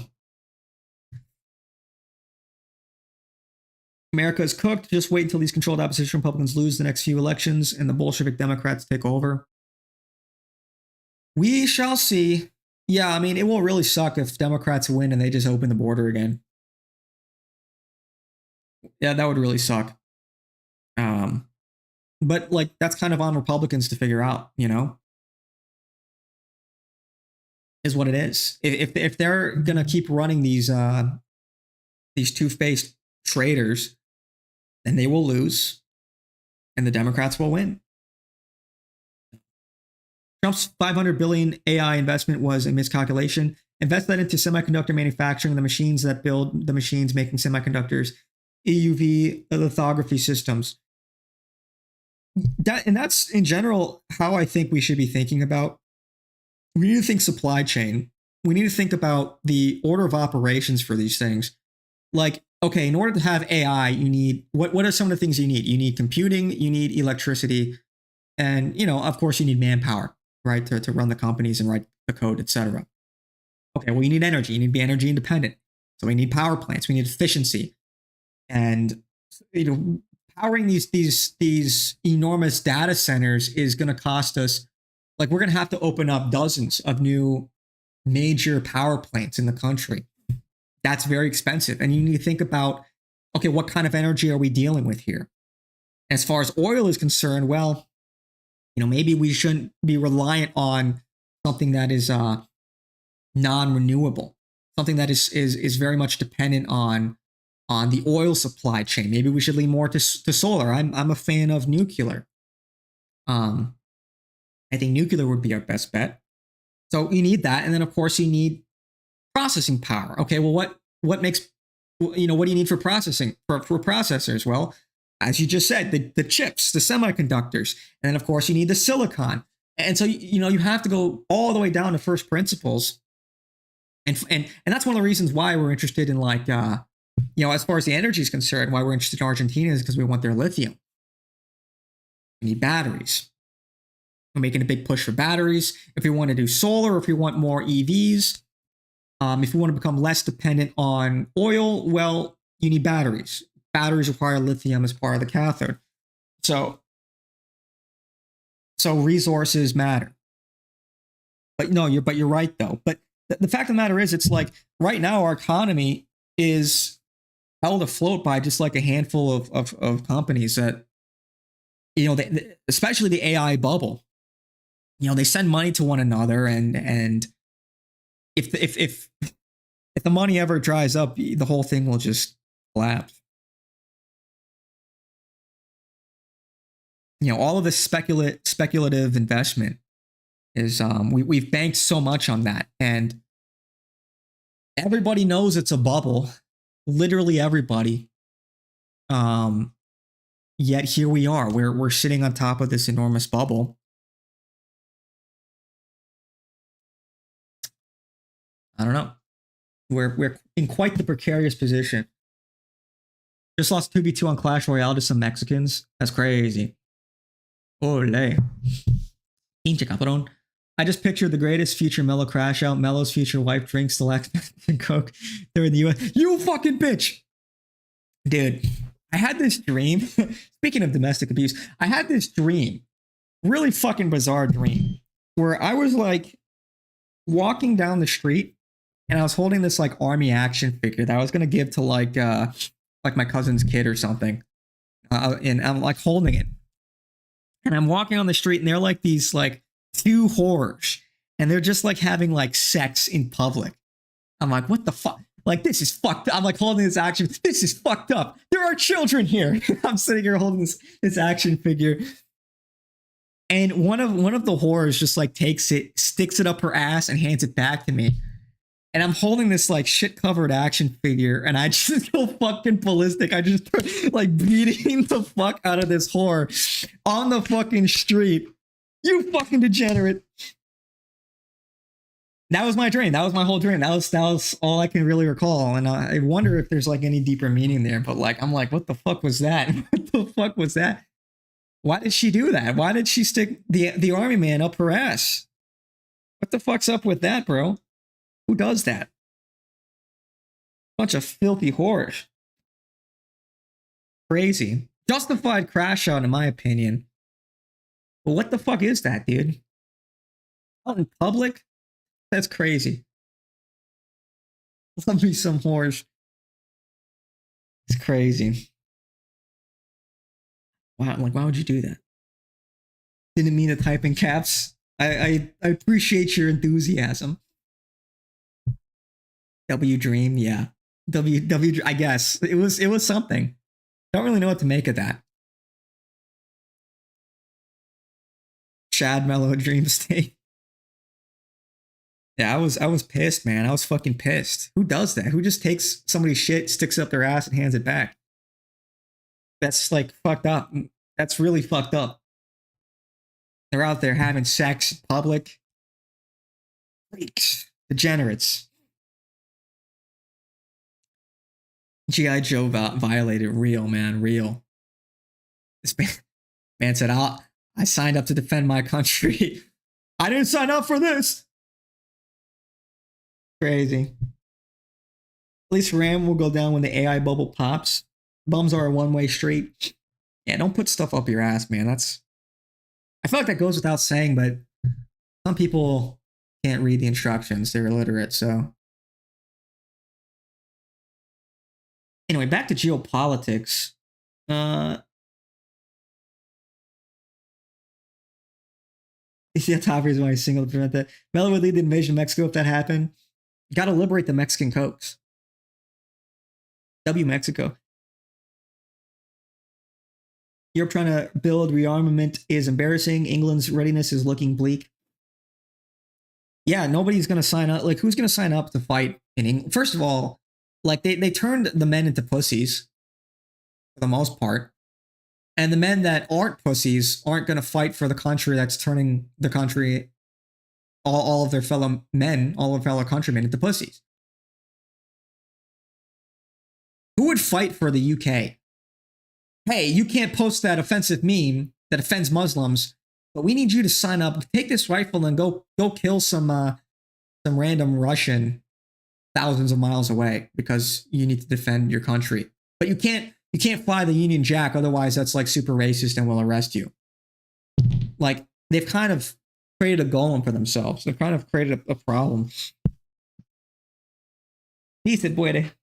Pinche cabrón. That just isn't going wrong way, bitch. Yeah, true. Don't stick things up there, man. Gross. What's the Jews playing? Yeah, they thought they could destroy Russia and they could focus on destroying China. Yeah, it's prioritization. I think that's what we're seeing. I think we're starting to see a recalibration in the State Department. I think there are people that know we can't fight all these wars at the same time, and so we have to pick and choose. So it's like, do you want to defend? You know, this is from the perspective of the State Department. Do we defend Israel in the Middle East, or do we defend Taiwan, or do we defend Ukraine? Which battle do you want? Oh, and of course Venezuela as well. And I think they've clocked that Venezuela is the more proximate issue. It's the more pressing one because it's on our border. And we should own Venezuela. Like, we should own this part of the world. We should own the whole world, of course, if we could. But we should certainly protect our backyard. That just makes sense. Even for, you know, these neocons. That's just a no-brainer. So after Venezuela, the question will be, where will the willpower lie? In which conflict? Will it be Ukraine? Will it be Iran for Israel, or will it be Taiwan against China? And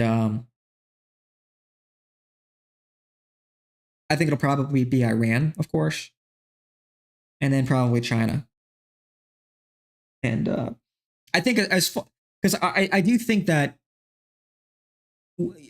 as far as our State Department is concerned, they've probably done enough damage to Russia for the time being. And they're more worried about China's rise. I think they've slowed they pumped the brakes enough on Russia.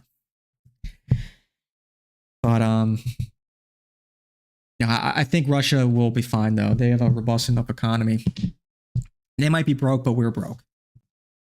They have resources. They have the means. They have the capital to rebuild. So I think even if they have no money, I think they'll be fine. Yeah. Putin called Keir Starmer a little pig. Yeah, I mean, that's just, say what you will about Putin. I do think he's a serious person, and I respect him in that regard. Someone like Keir, I mean, dude, just look at the state of the UK. Do you even need to say more? Anyway. Anywho.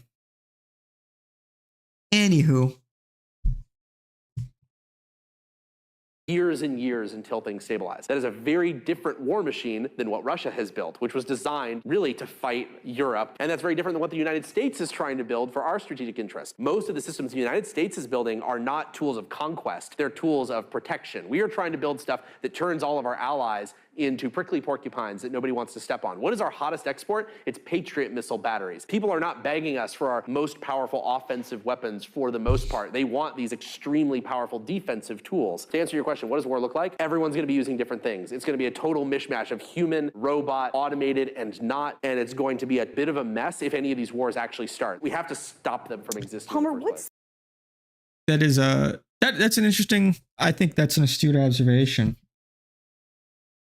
He did mention, interestingly, equip our allies, particularly when we're talking about like Israel or Ukraine. There's sort of like two connotations to that. One, you know, Ukraine is a proxy war in which we are influencing Ukraine. We're giving them stuff to fight a war that is in the empire's interest, so to speak, fighting a foe of America. It's the inverse with Israel. We're giving them stuff because we're beholden to them, because we are not sovereign. We are a vassal of Israel.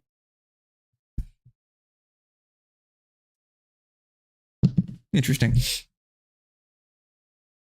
have license for that war. So the Europeans are trying to steal Russian funds now, I hear. There's talks of it. But you can't, the problem with that is if you do that, you have to expect foreign investments to vanish, because like if you can just steal people's investments, who would invest in your country? So for a lot of these countries that are very reliant on foreign investment, it's a very, I would say it's a very risky thing to do. You're just stealing people's shit. And so if you're another country, I don't know, like let's say pick a country. If you're like Saudi Arabia, they're spending a lot of money at the moment. They're making a lot of investments, and you just saw how ostensibly one of your allies just had their assets seized. Maybe you would think twice about keeping your assets in one of those countries, whether it's any of the European countries or it's America. Because I've seen threats on both. And that would do a number on the economy. You're sort of creating a run on American investments in America. Our clanker waifus will go off to war. Ukraine is all about developing optical drones. They don't want satellite-dependent drones.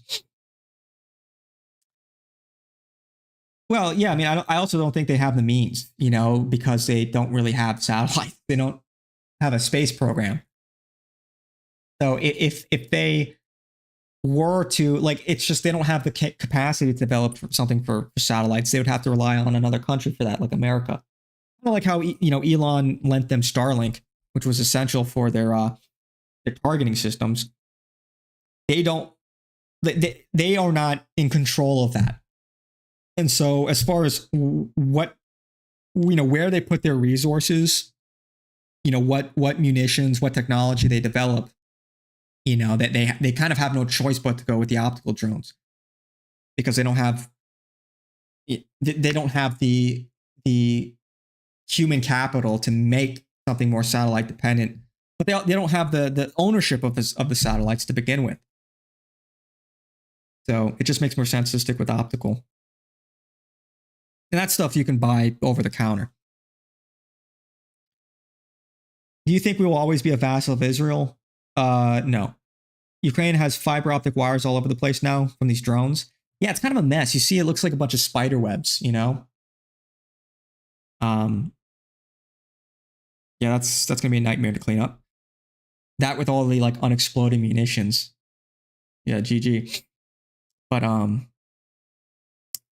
I mean, like, who knows what's going to happen in the future? Like, I don't think we'll stay a vassal of Israel, but anything can happen. It's really contingent on whether or not people are going to organize politically against Israel. And yeah, that's a big if. Or if it'll be effective. But it's hard to say. A lot, I think, will happen in the next 10 years. It's impossible to predict anything, because everything is contingent on everything else. If something if something happens, then something else could happen. The butterfly effect. If something doesn't happen, then some other thing could happen or could not happen, and so you just can't predict these things. Like let's say we do commit ourselves to against Iran, which we likely will. Maybe China uses that opportunity to take Taiwan. Maybe we don't. Maybe China thinks twice about aggressing on Taiwan. Maybe politically something happens in Taiwan and they align themselves more with China. And that, such that an invasion wouldn't be necessary. There's a lot of things that could happen. So yeah, it's you can't really predict these things. I saw a video where a soldier was on a motorcycle and the rear wheel got totally entangled with those fiber optic wires to the point where it stopped the motorcycle. And then a drone operator flew and blew up the soldier. They said it was a Russian soldier, but who knows? That sucks. It also controls critical infrastructure in the US and Europe. Windows security is designed in Israel. Qualcomm Snapdragon chips are also coded in Israel. Azure Cloud is based in Israel. It's a mess. Yeah, and that's not to. We were even, and it's not even just Israel. I mean, to be fair, when we were buying chips that we were putting in military hardware from China, that's like 10 or 15 years old. But we really need to untangle all of our critical infrastructure from any foreign entanglement. We need to be totally self-reliant and independent. And that's going to take a lot of work. That's going to take a lot of untangling. And there will be growing pains. Your Windows could crash. Who knows? Who knows?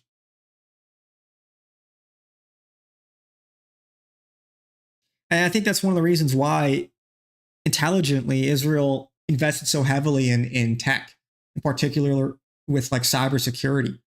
Like so many, for example, so many of these major VPN companies, almost all of them are owned by some Israel cutout. That's part of their Unit 8200 strategy, because everyone is reliant on tech nowadays. So not only is it better, so you can see that the benefits for Israel, because they can spy on everyone. They have the economic dependency makes it less likely that America would take action against Israel. And then of course there's the potential backdoor, security breaches. They could upload a major virus or whatever to Windows and just like brick everybody's computer. Who knows? This is speculative, but totally plausible. You have to assume that they would be willing to do these things because they have control over them. If you can think of it in 2 seconds, it's probably not a good idea to hand these things over to foreign countries with different interests. The more boomer influence dissipates, the more Israel influence will be diminished. Yeah, and I think people are only becoming like more anti-Semitic, so to speak, now, more critical of Israel and the Jewish fifth column than ever before. And it'll be interesting to see how they continue to combat that. And I think that's Tucker's chief job, is to try to like carefully corral people away from that, away from quote unquote identity politics. But people have had enough, and there's so much energy right now. I don't know. This could go in so many different directions. It's very volatile and unpredictable, and it's definitely a little frightening, because as much as people like in the right wing, there are people who like kind of expect there to be a crash, almost hope on it, because they see it as like a necessary catalyst for real change.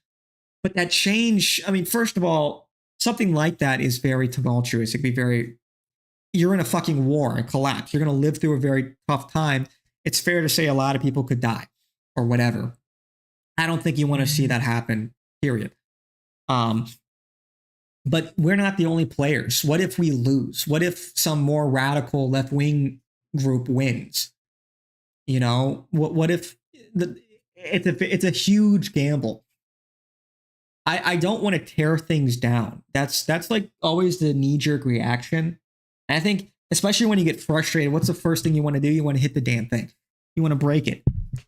It's a lot harder to like rebuild things from the inside out, from the ground up, from the top down. However you want to look at the problem, it's a lot more tedious, I suppose, to like go through like the bureaucracy and to clean it out, department by department, person by person, to clean out all the code, to rebuild what we have.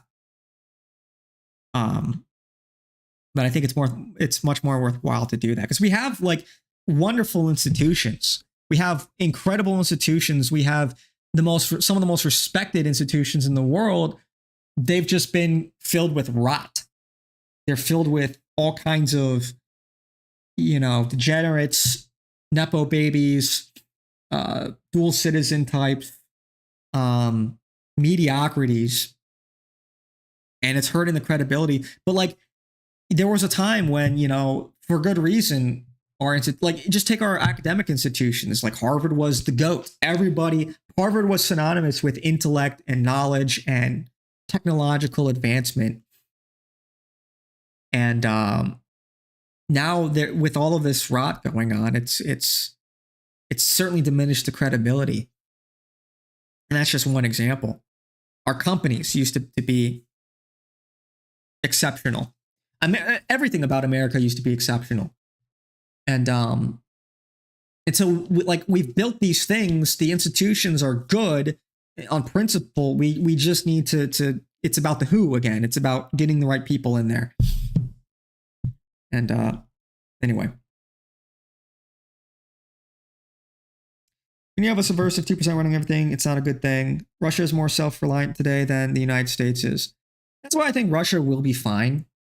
They have the resources. I think they also have a greater capacity to endure. This is maybe obscure, but I think they have a greater capacity to endure suffering than America does. You look at like rural Russia, it's like the fucking third world. Okay, if they lose power, it's like no big deal to them. We lose power, we fucking lose our minds. But they have the necessities, and so I think Russia will be okay, even if they're broke. And I don't think they're that broke. I think that they're doing okay. Not to be a fence sitter, but I think the answer is somewhere in the middle. I don't think America's devastated them whatsoever. But at the same time, Russia's definitely feeling some of the pain. You know, Russia's definitely feeling quite a bit of the pain. They're not brushing all of these things off like it's nothing. You know, America has, you know, they've struck back, so to speak. No spies on the United States more than Israel does. Yeah.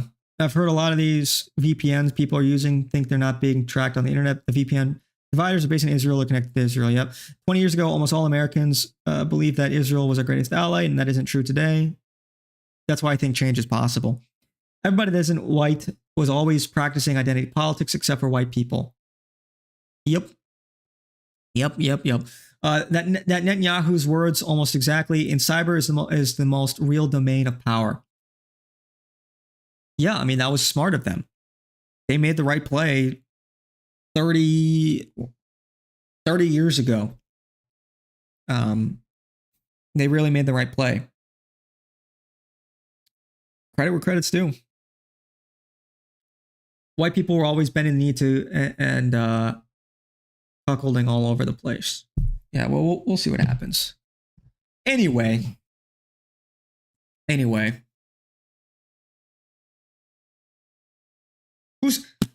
What should we do now? What should we do now, guys?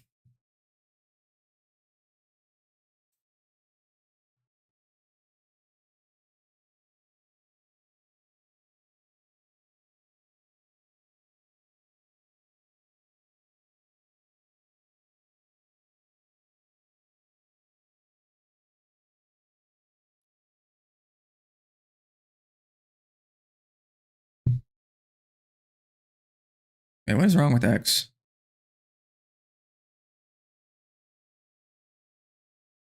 Damn, bro, that's crazy.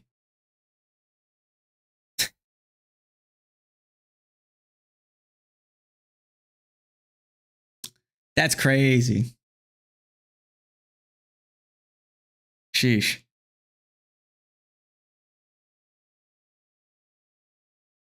Oh man, it feels great. Hey, how does it feel to be empathetic with the receiving end, Oh Dean? man, it feels great. You should try sometime. amazing, Are you right? asking for like experience, like a? Hey, how does it feel to be?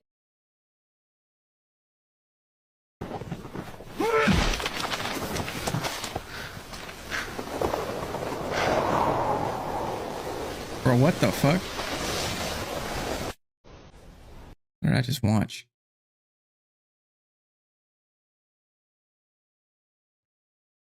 Tarkov or Ark?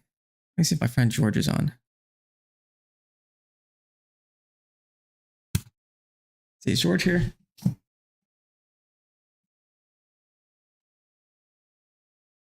George!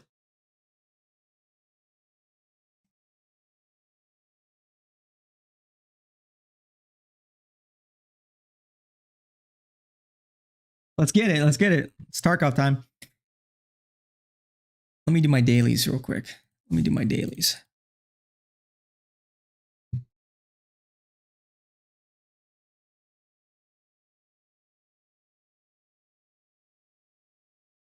The Mexican canceled your free show. Yeah, I know. That's why I'm here. That's why I'm here. Because I was like, it's getting late. But then I saw you canceled. So I'm like, okay. All right. Okay. Yo, what's up?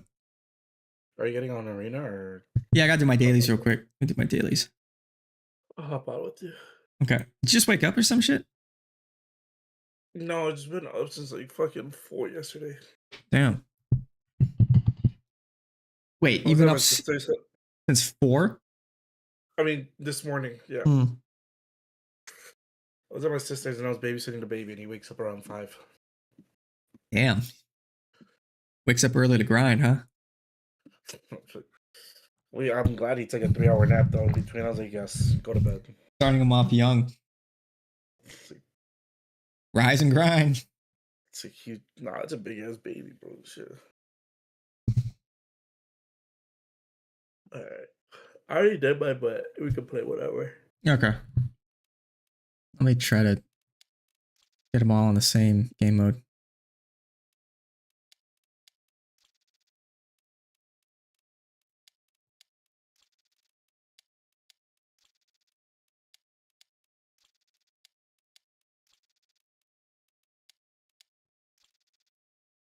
I can't.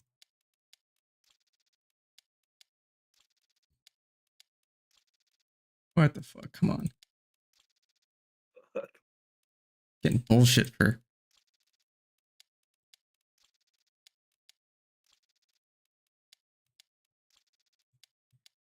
Just want to like one-shot this, you know? Okay. I definitely spent way more fucking money re-rolling my fucking dailies than I would actually. Shit. You're at a fucking loss right now. Fuck. Get gooned on. Get gooned on. That's crazy. Shit.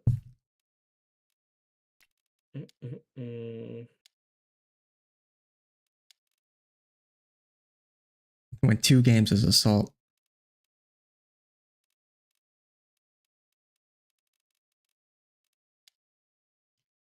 The voice sounds familiar. It's my friend George. Ah.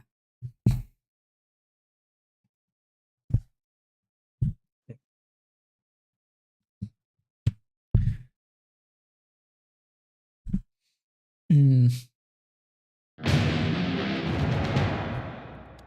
let's get these losses. Why do you put that negative energy in the fucking world, man? Some fucking idiot did that last game. They're like, all right, we're ready to win this, boys. Dude with negative 30. Oh,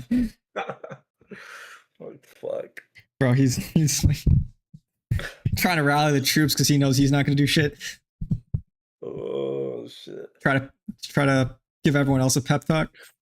Enemy team was not good at all. They were pretty fucking bad. Yeah. Sounds like a Canadian YouTuber. You Canadian, George? PewDiePie?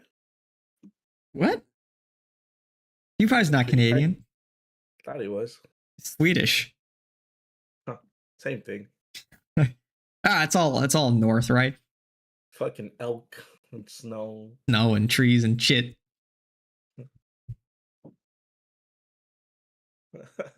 Oh, is this the infamous PewDiePie friends? Fucking peanut. Now let's ride.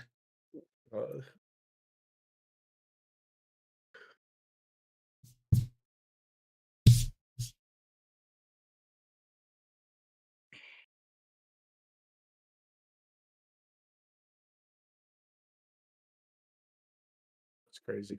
Fuck.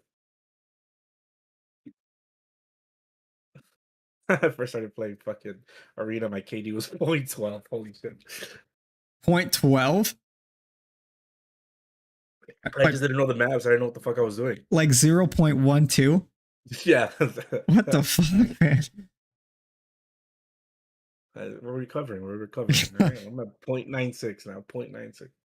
Okay. Fuck. Man, this takes forever, dude.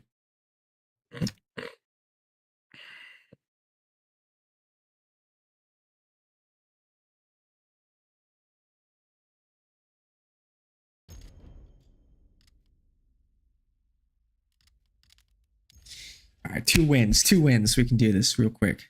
Bop, bop. Bop.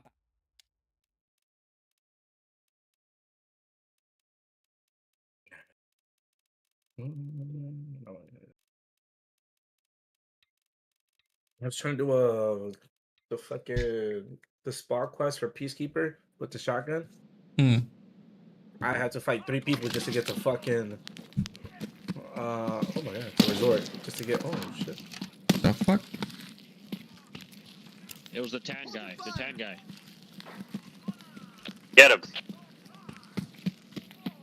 Oh man, I need some fucking meds. Bastard. Anybody got found? Asking the real questions. Why? Is he gonna think I'm going up there? No.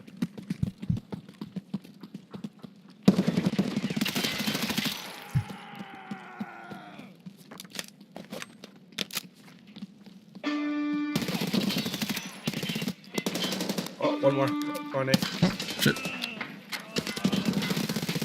He's dead. Fuck. Behind. One more. 2 more, Nate.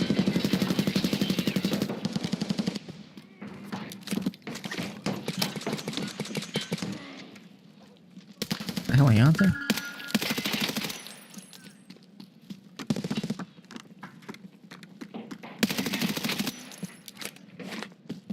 Reach! Oh shit. Can't see. They're taking B. They're taking Bravo.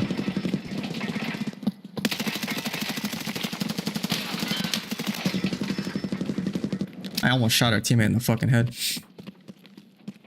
Holy shit, they're all coming to you.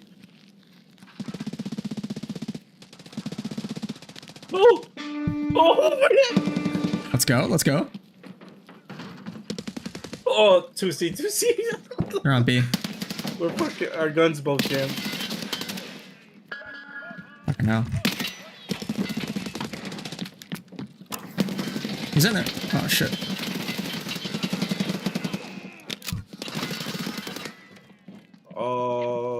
One is... Fuck me. Oh.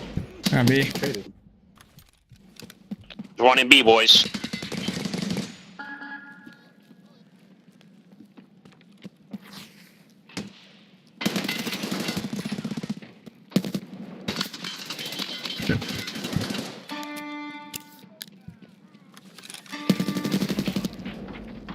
Ah, fuck.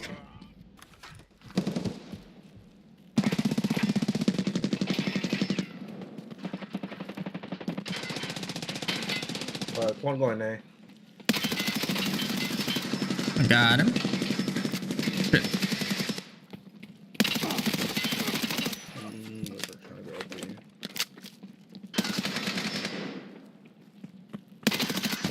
Oh shit! One more B. Oh, they got him. I think they did. Oh, they didn't. Oh shit. Oh! Bro, I am like a nugget right now.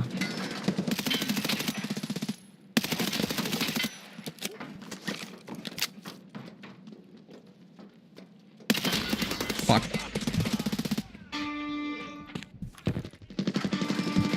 They're taking A. Stop them, somebody.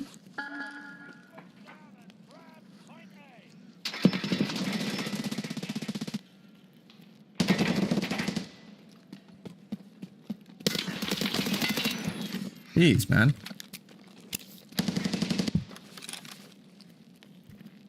Is Tim's working?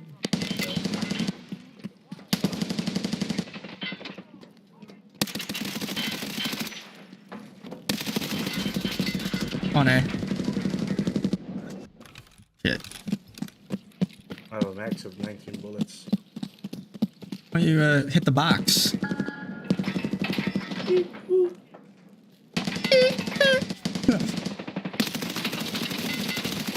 Oh shit.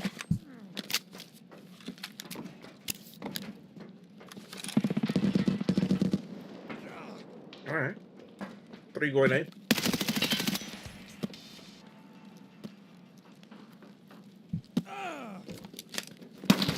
No! Son of a bitch.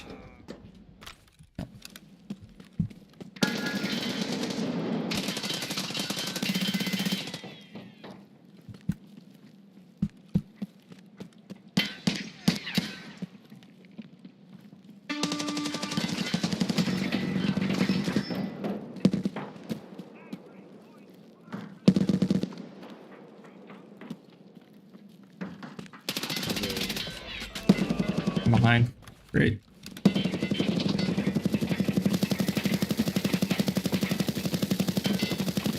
That guy did not let go of a mouse phone.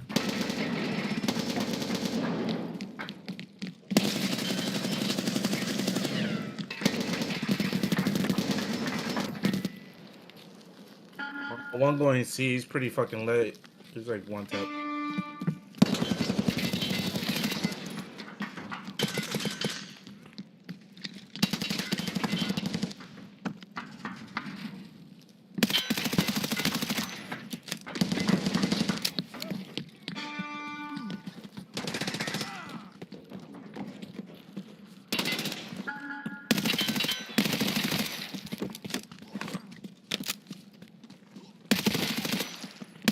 Oh shit.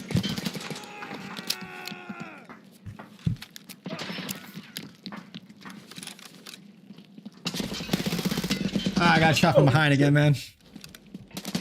Thought my teammate was watching that, but he wasn't. There's this pussy. The guy just wanted to be. Ah, I got him.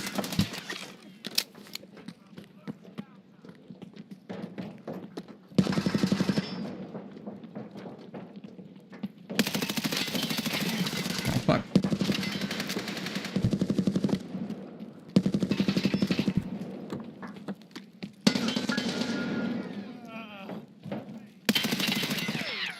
Bitch ass.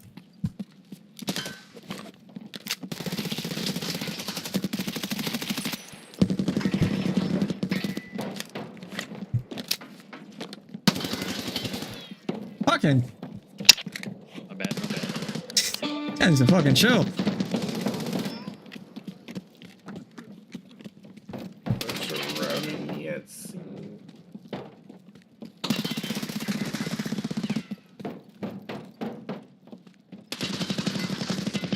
One more C. Holy shit, how many are there?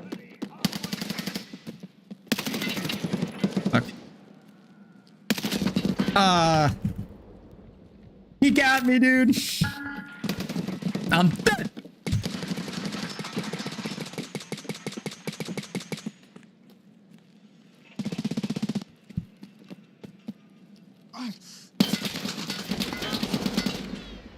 I knew he was still there somewhere. I knew it. I fucking knew it. I fucking knew it.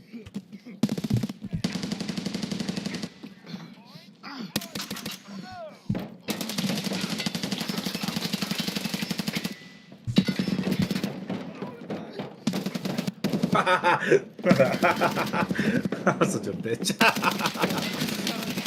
Oh my gosh. This guy just ran in front of my fucking gun when I'm fighting this guy.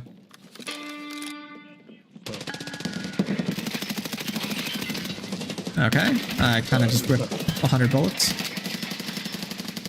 Check, clip that. I didn't whip those.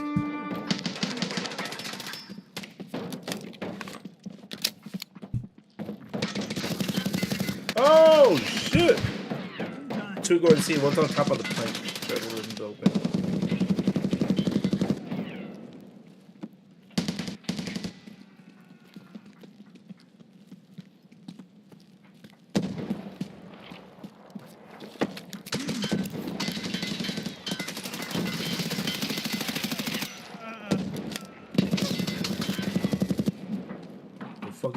700.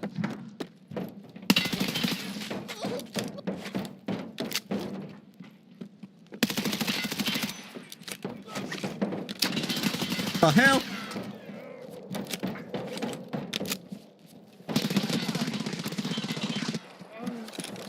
Am I bleeding?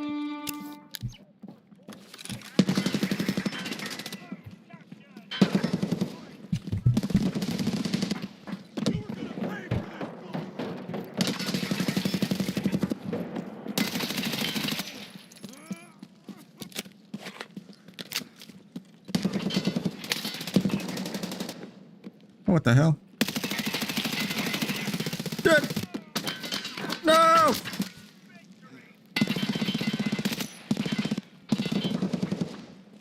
Oh, I killed him with my last bullet. Let's go. Somebody kill that guy?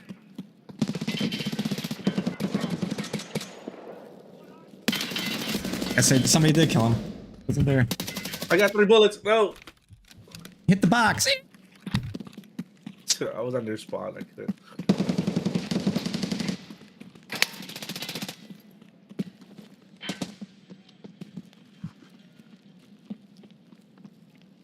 I have no idea. Oh.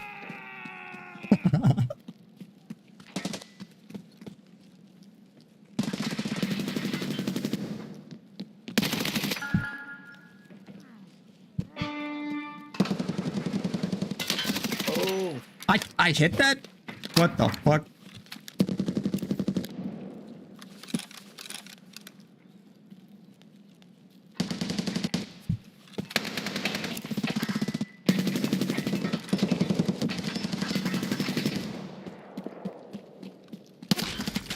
Why? Why? Sorry. Why?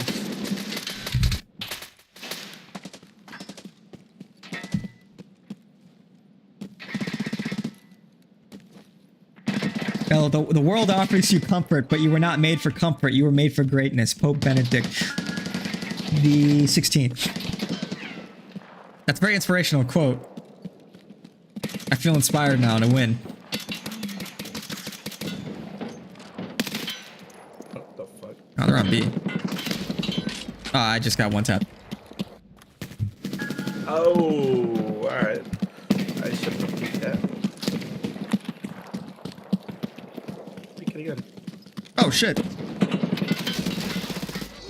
Yeah, my fucking teammate. My fucking teammate.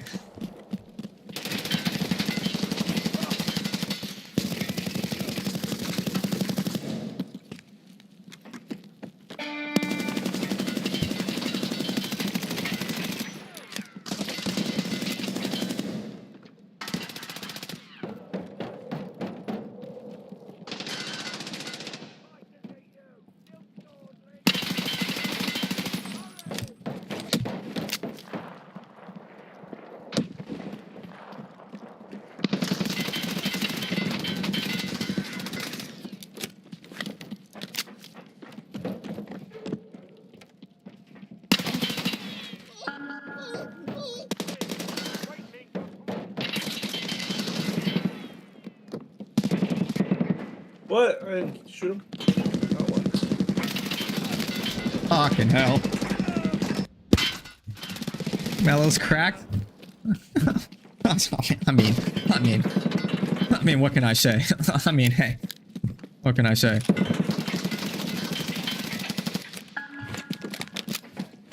Don't call me Pappy Fatsack for nothing. They called you that. Shut up, George. Can you just let me R-form a little bit? No.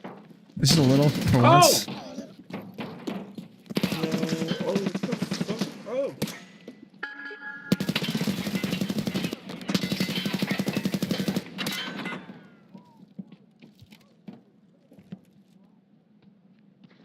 Here he comes. I'm hurt.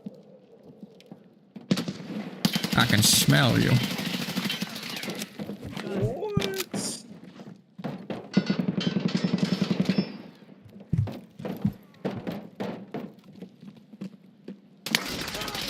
Like I was just hiding up there.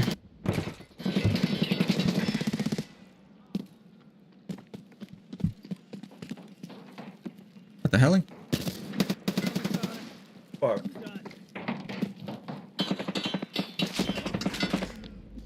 Okay. Apparently they're gonna capture points when there's a minute left and we're like 20 points away from winning. They said, no, we want to stay in this game a little longer.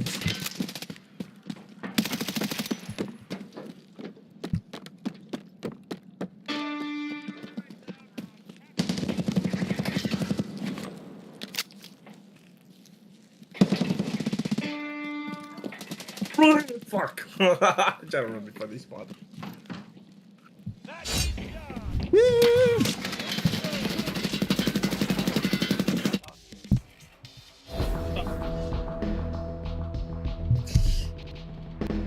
Oh fuck! I had more assists. How did you get it? Yeah, you know. I just gotta win one more.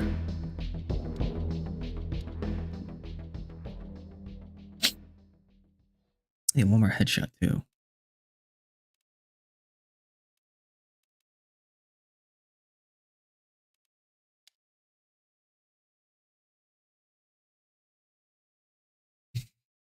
Ah, top frag, top frag. Don't talk to me on top frag. I'll never forget that shit.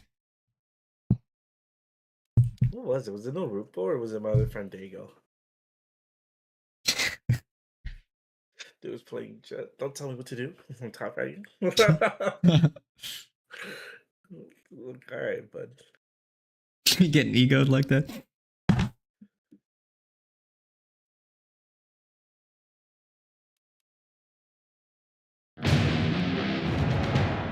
Same map? Okay. They need more maps, man. For real. I'm waiting. That one map is just busted. I don't want to play it. The fort.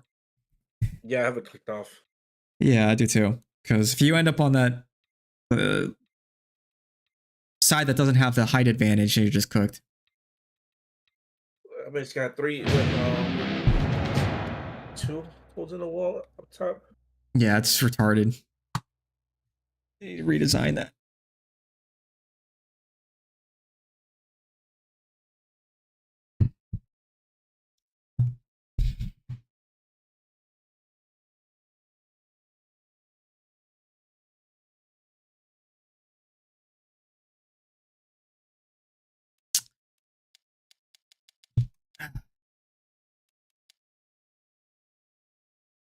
Fuck, man. I got another thick items case after they updated the prices. Yeah. I'm just thinking, man, I could have. In total, I spent 13 Lego Metals total. So I could have had a 4 instead of 2. Pain, man. Do you have that? I Yeah, do. you I have a some lot. GP coins too, right? But now they rebalance all the prices, so it's like pretty nice, actually. Oh, did Yeah. the fucking RAM update?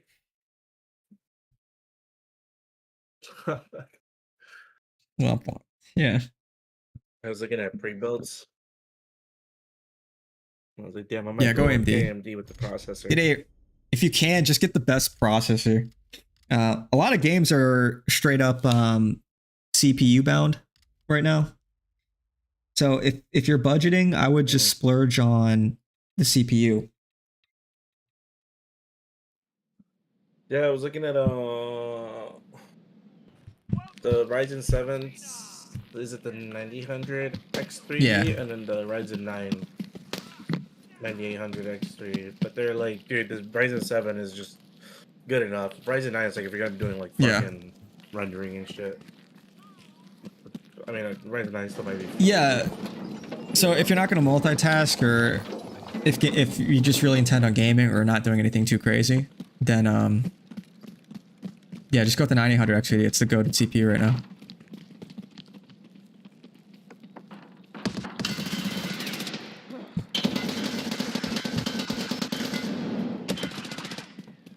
What the fuck, dude?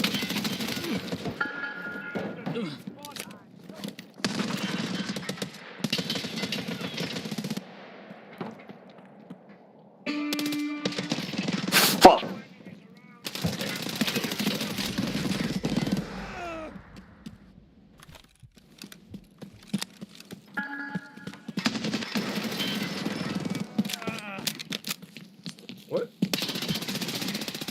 I just got wallbang.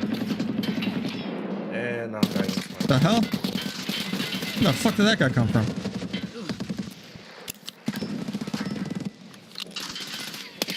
Fuck, man.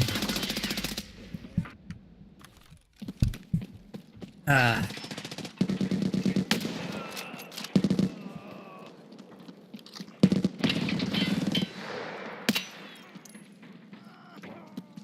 Close luck.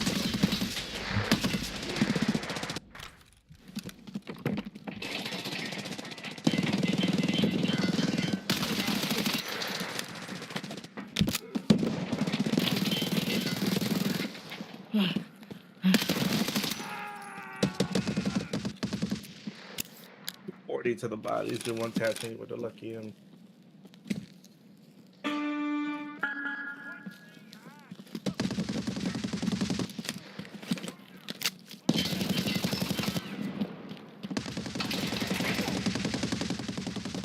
oh, you gotta be kidding me.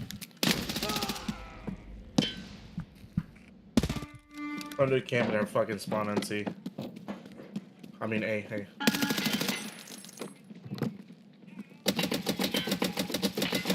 He's behind me.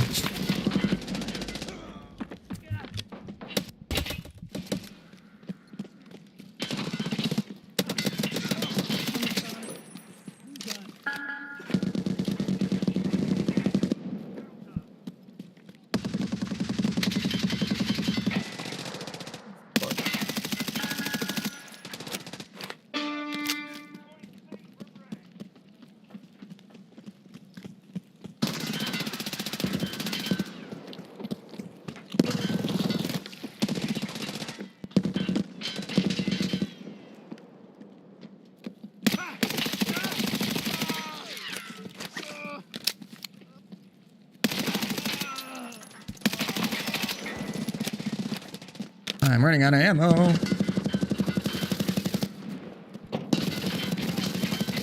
What the fuck?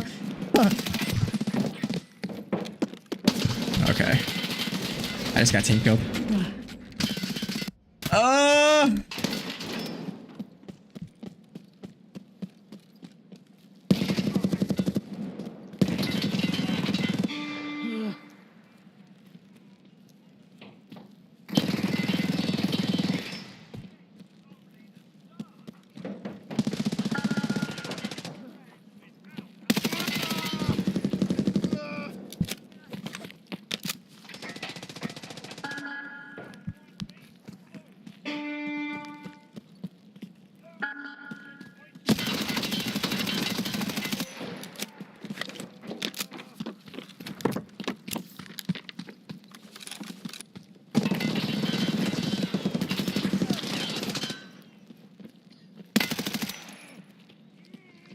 Fuck, man.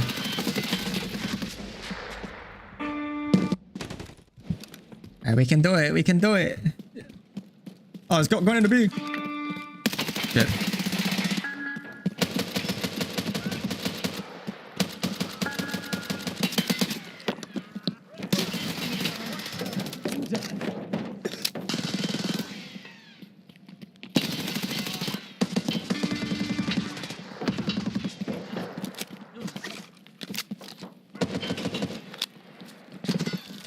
Where the fuck is this guy Oh my at? gosh.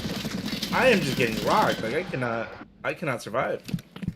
Hold two. We can do it.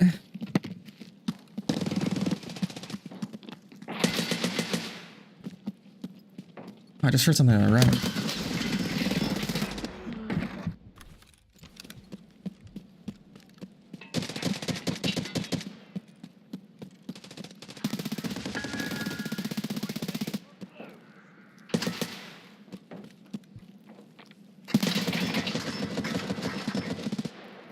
There, man, you gotta be kidding me.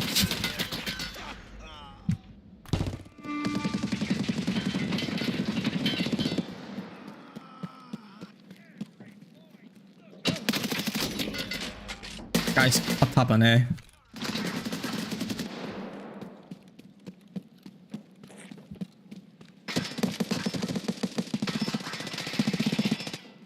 What? These guys play like fucking rodents, man.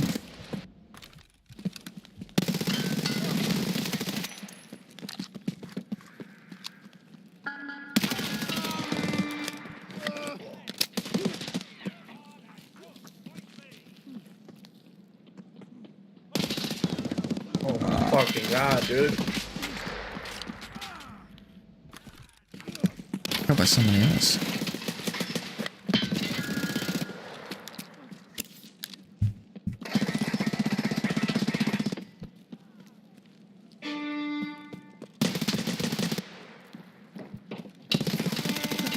Oh god. Shit. Fucking pussy.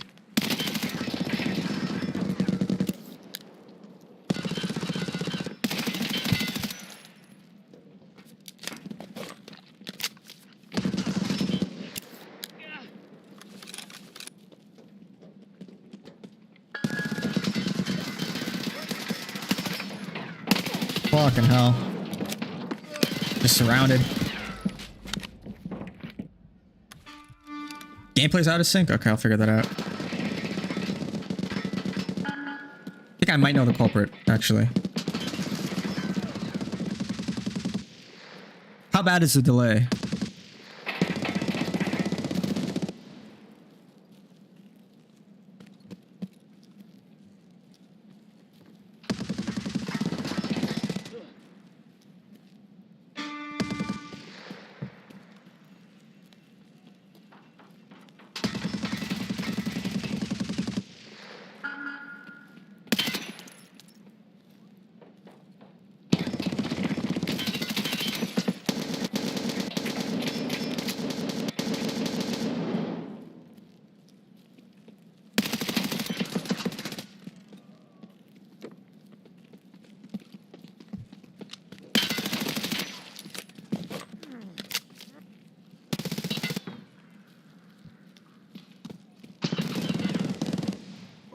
Two grenade. Oh shit.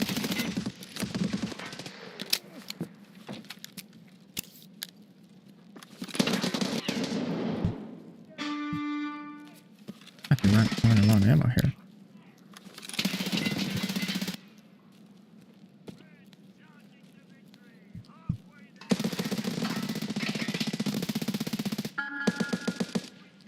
Fuck, we just lose the other half of the map. He's camping in the corner. 2 seconds? Okay.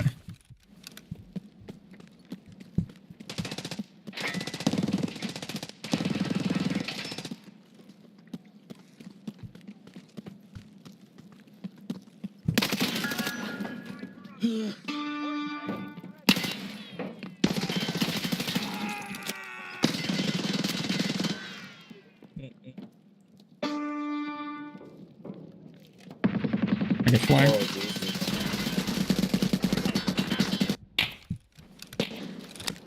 Oh, I know. I know what the problem is. Yeah, I'm on it. Hang on, maybe let's just try this for now.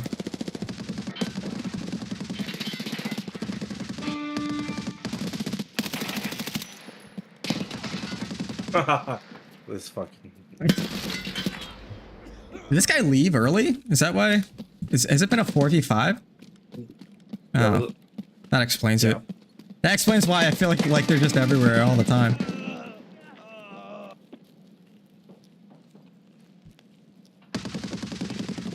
God, geeks.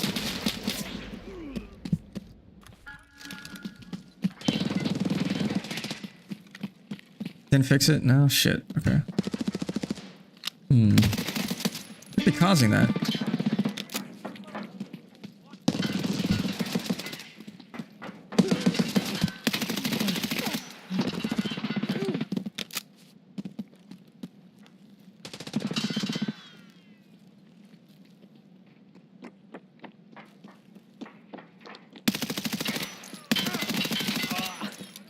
Shit. Was it delayed the whole time?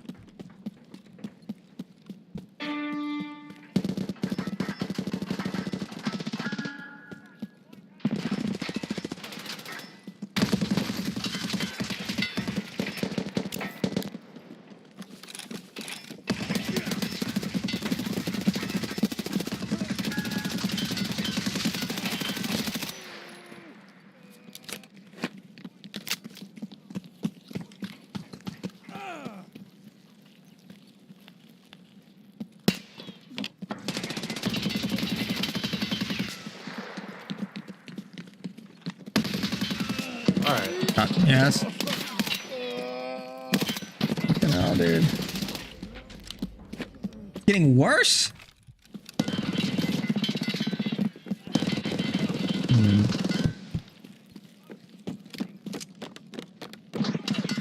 Why? Why? Why? Why?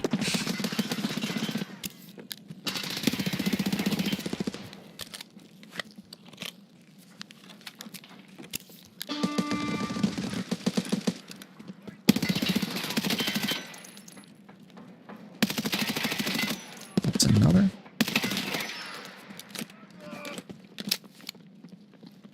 What the fuck? That guy just turned into a dreidel.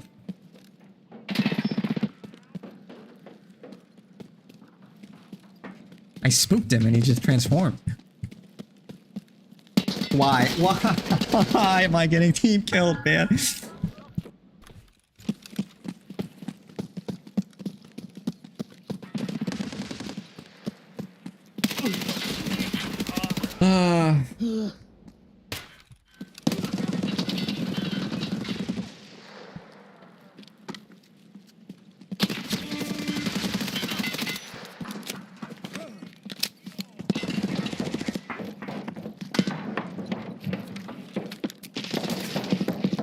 Look. A couple more, see.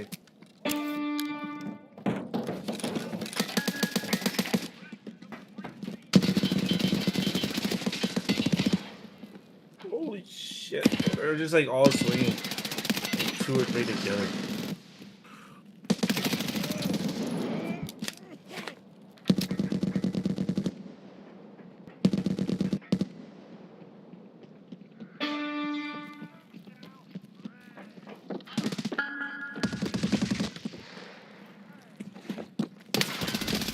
Where's the audio on that? What the fuck?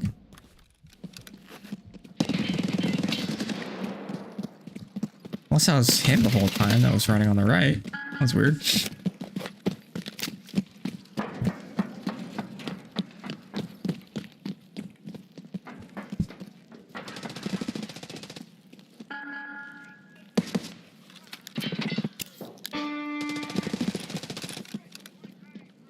Fuck, I was looking at chat. Damn it. Yeah, I don't know how it's... Hang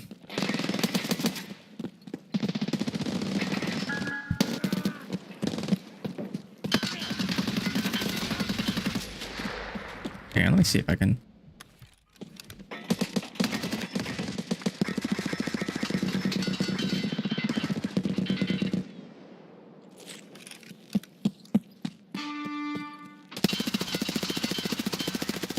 That fix it?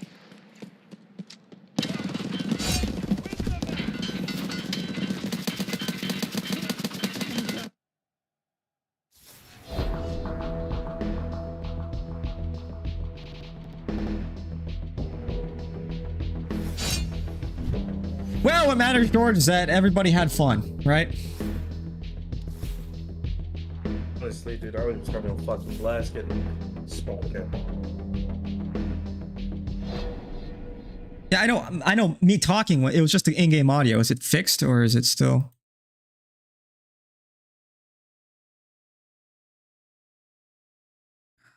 I don't know why it would be delayed. It's so weird. Maybe I can do this. Maybe if I add another source. Game audio. And I'll just have to manually change it every time.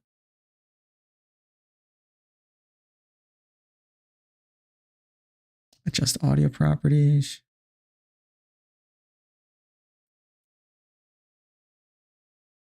Something like that.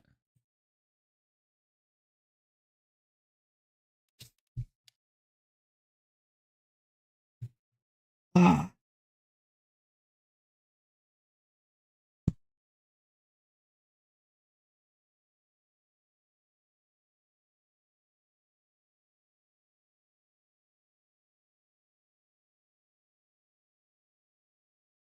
Oh no, out, but then you can't hear George. I will do this. Fine.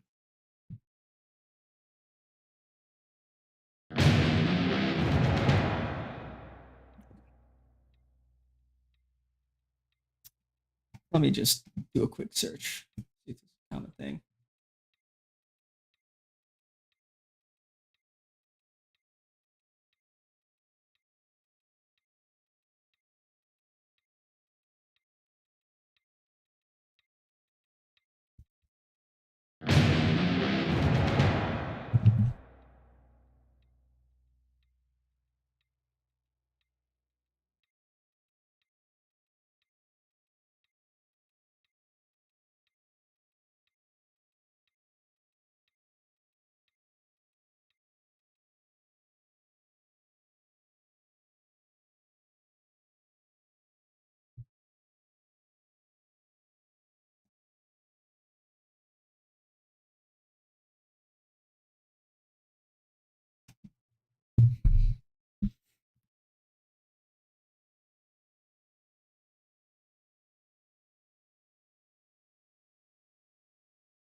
Man, some of these guys have some busted loadouts.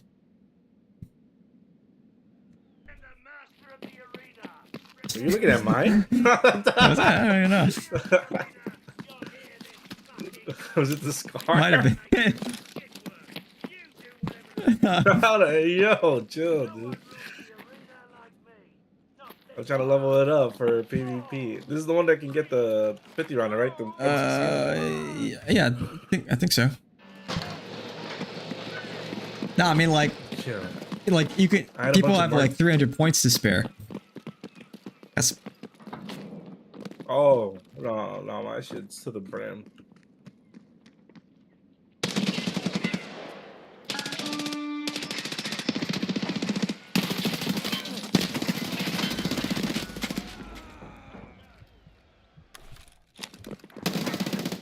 Oh fuck, damn, that dude ate a fucking one more coming 8. He ate a M993 headshot. Damn. I know, bonkers, dude.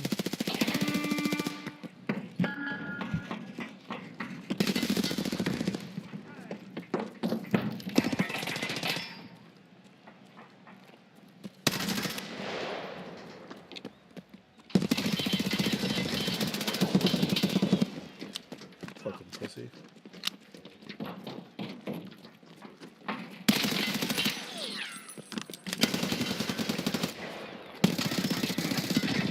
The hell? 2 going up into the bins. They're fucking lit. By B.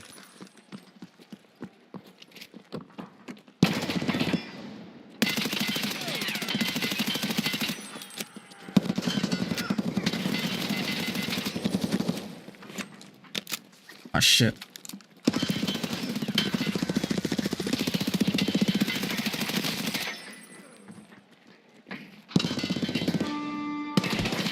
People are just like fucking jumping around on everything like it's a jungle gym. What the fuck is going on?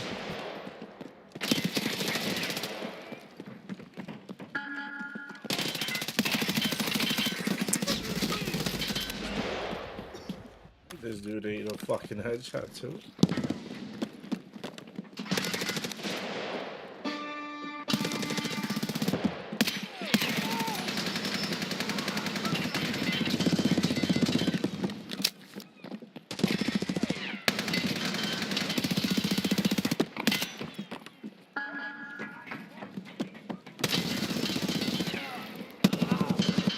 What the hell is going up?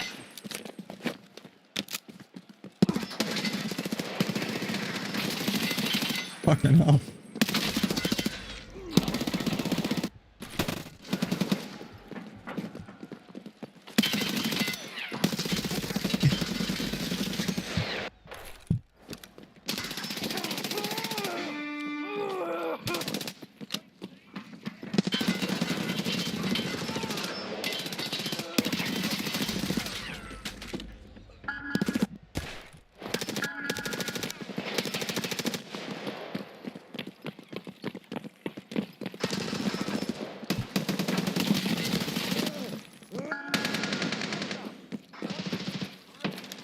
No, I ran out of ammo. One guy on C.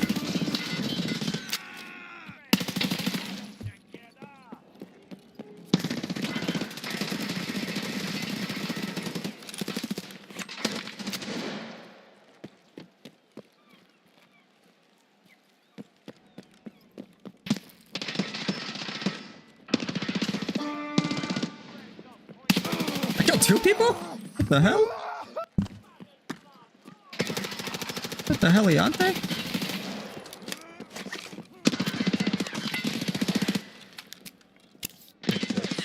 I'm gonna rat this shit. Kill delayed? Shit, I gotta figure that out.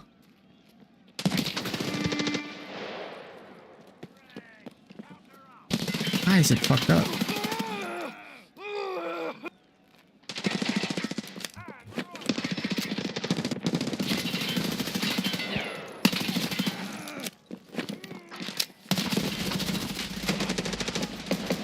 I don't know if it's a game issue or an OBS issue. I don't know what the deal is.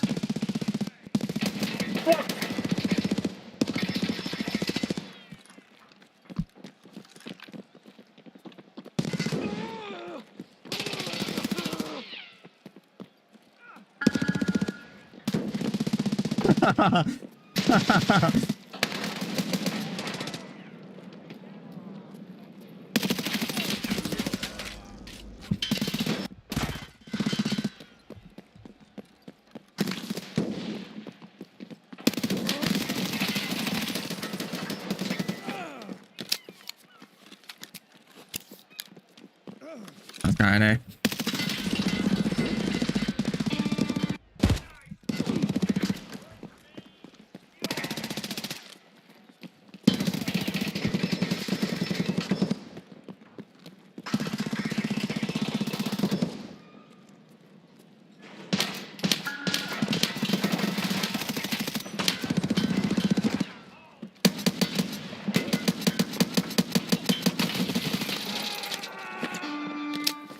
You gotta be kidding me.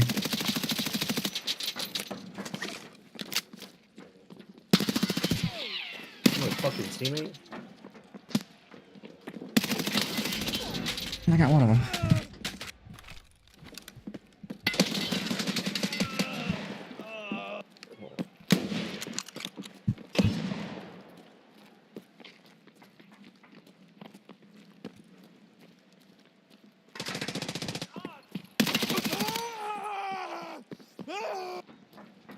God, that looked blue for a second.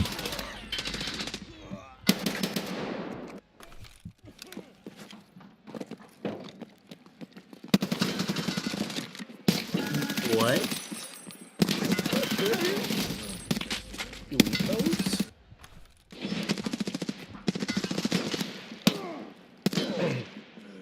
My bad, OG.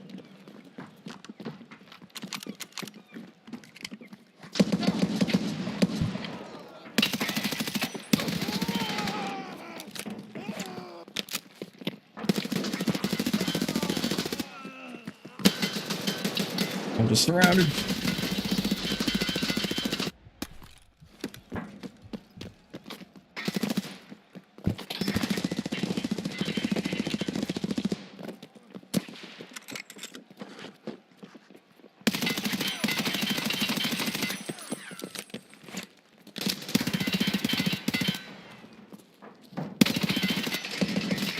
Where the hell is that from?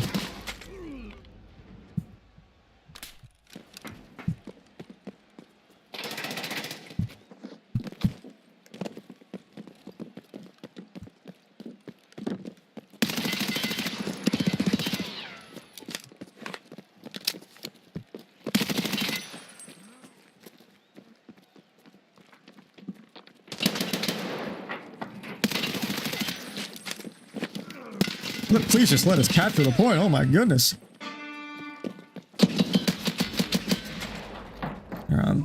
Close to B.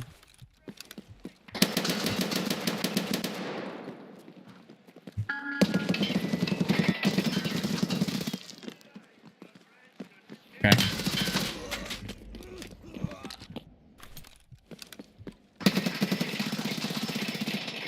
What?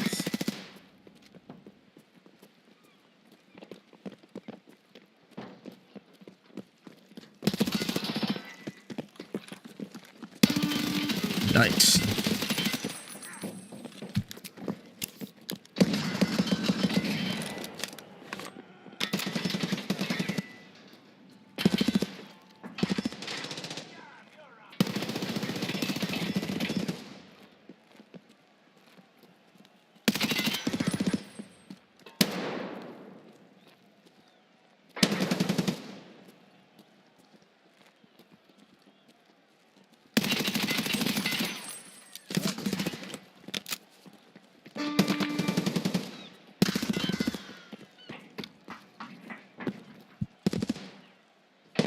The hell? What is this audio?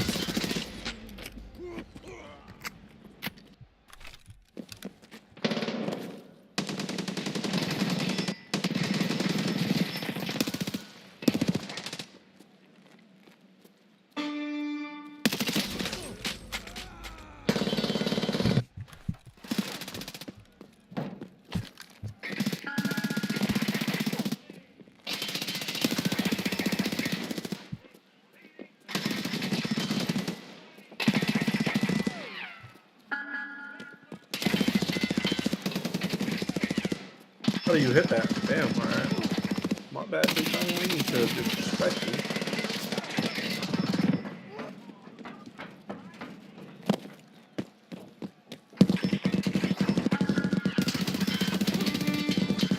Shit. They're on me.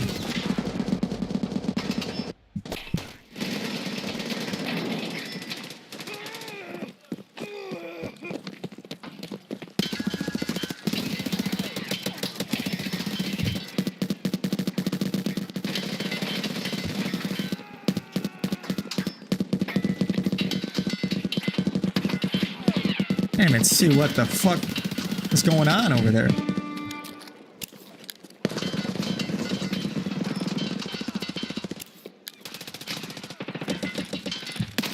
You had the right guess. No! No, you don't! That guy tried to fucking shank me. He's like, I'm gonna get you, bro.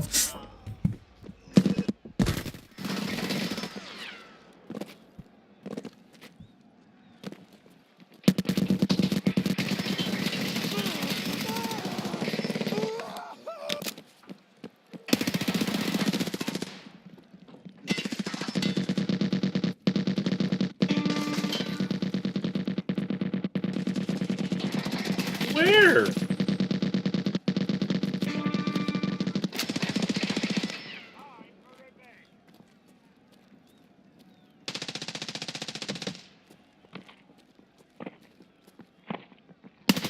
Oh, shot. This guy's trying to...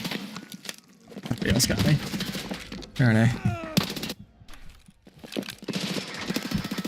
This guy hit the movement tech.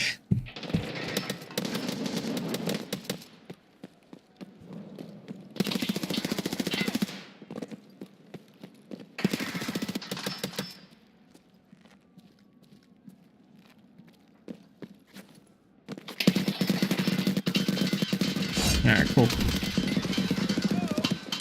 Let me see if I can fix this audio issue.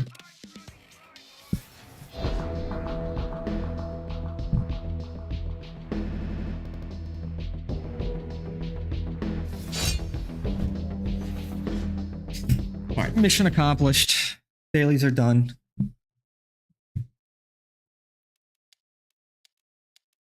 Oh, I think I can get one of these little crates.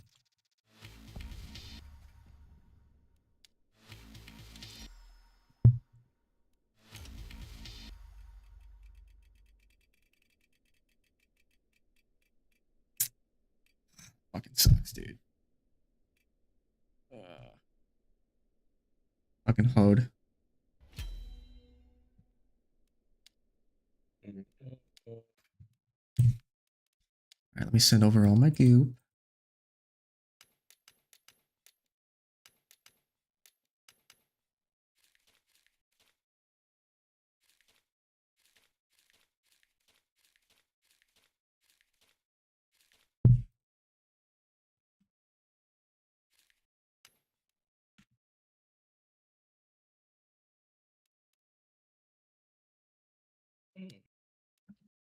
Alright, let's see if restarting the game. This fixes it.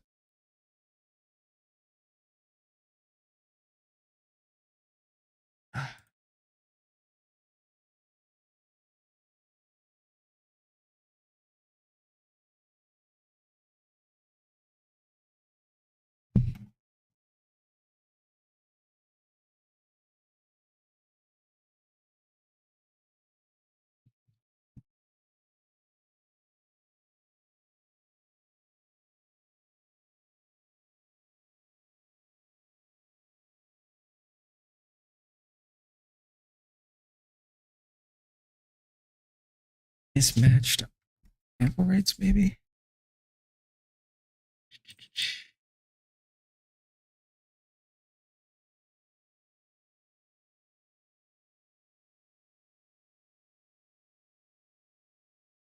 Yeah, it is.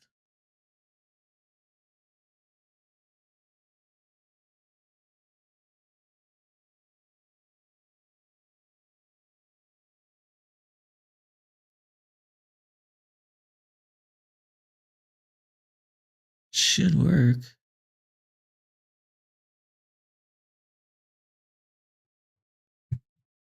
Hmm.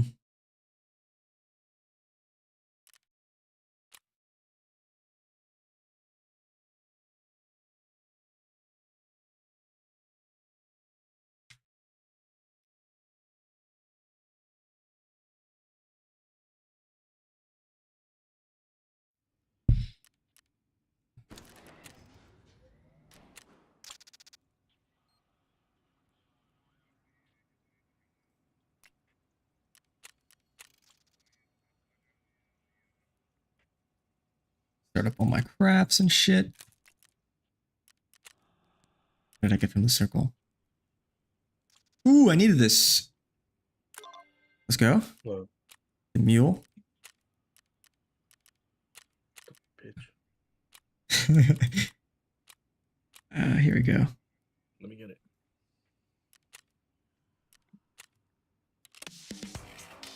Complete that quest.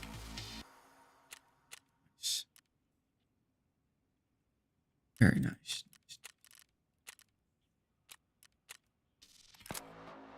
Cheese, okay. Oops.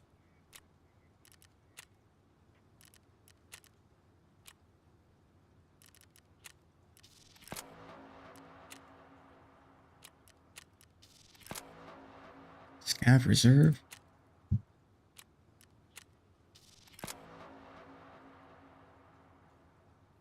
I have two.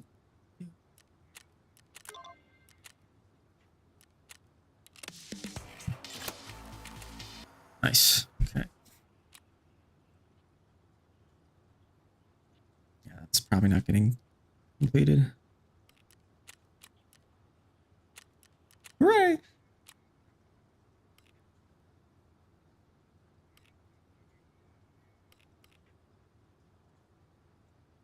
Did I not transfer anything over?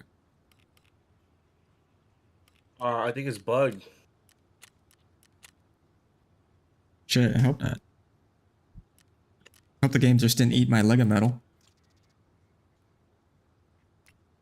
Cause I've been waiting for shit to transfer over. How does PSG break their game, man? Trying to add fucking snow. Yeah, the fucking snow did it.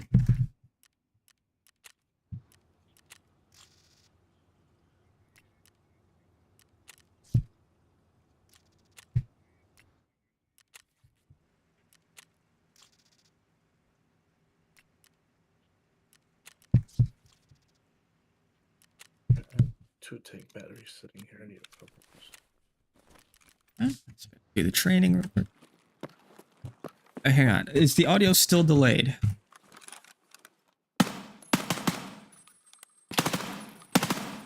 No. Is it still delayed? No, it's not. What's that? Okay. Hopefully it stays that way.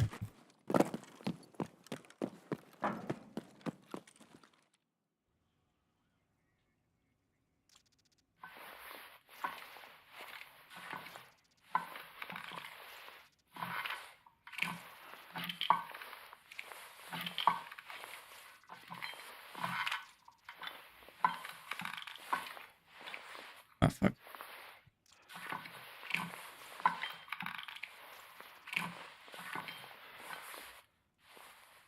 It's good. Okay, cool. Maybe I just had to restart or something.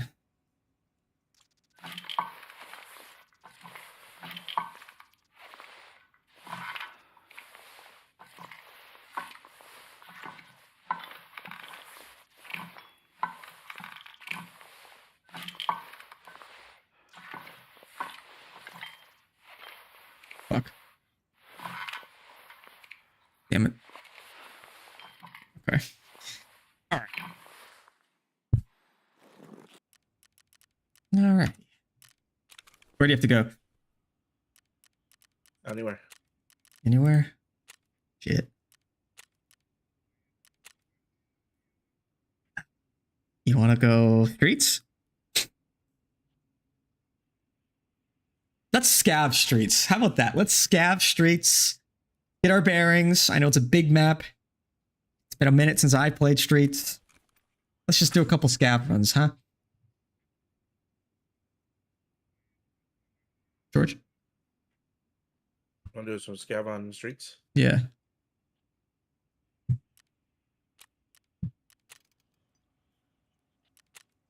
Okay.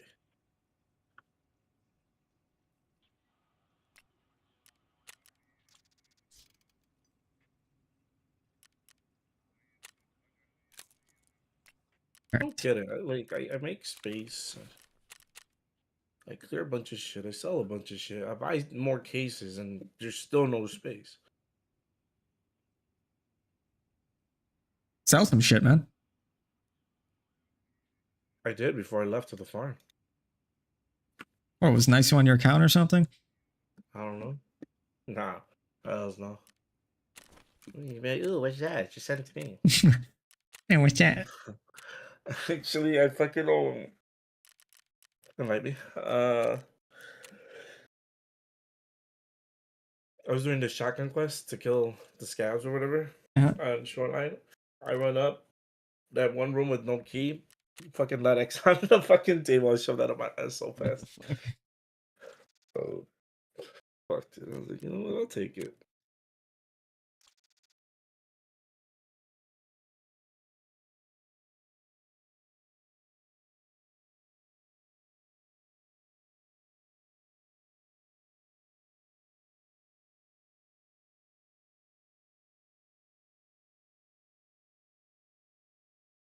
This is kind of hard to read.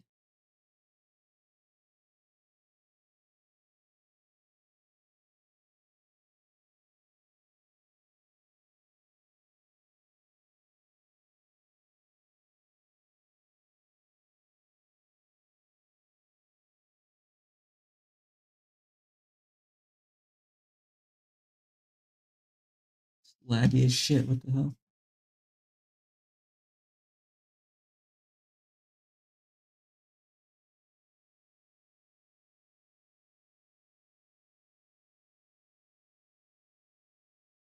No about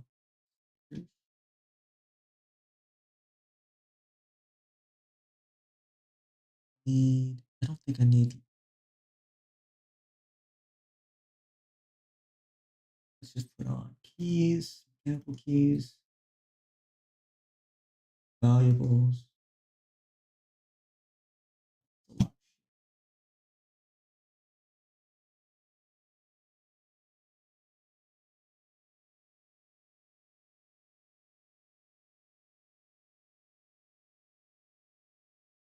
Save. They kick this out. What did you say? Kick this out. Check this out. I'm in. What? Where the hell am I? Fucking kick me out. Well, shit.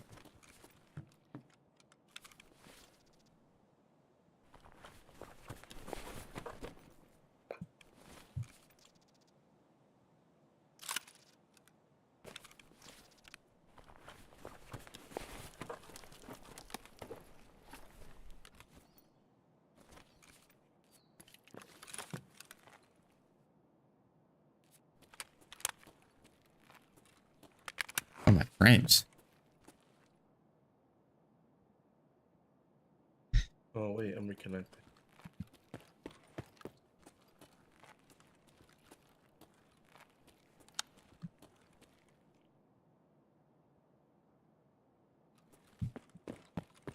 Ooh, lag.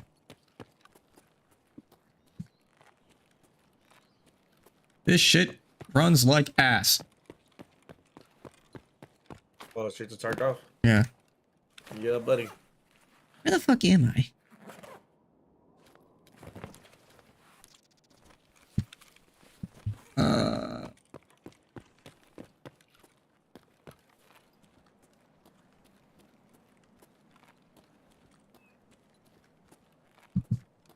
Eh?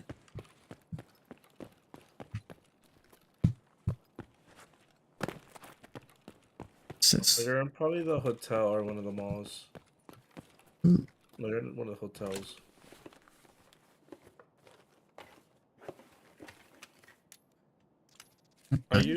What map are you using? I'm using parkup.dev. The 3D one? Not the 3D one, but the 2D interactive one. Oh, I'm using fucking 3D. Yeah. That shit helps a little more because it'll tell you the names of the buildings and how they look. This one has the buildings too. You don't need tests. What's up, Big T? Bounce that ass is Christmas. What? I think you're in the president building. Presidential.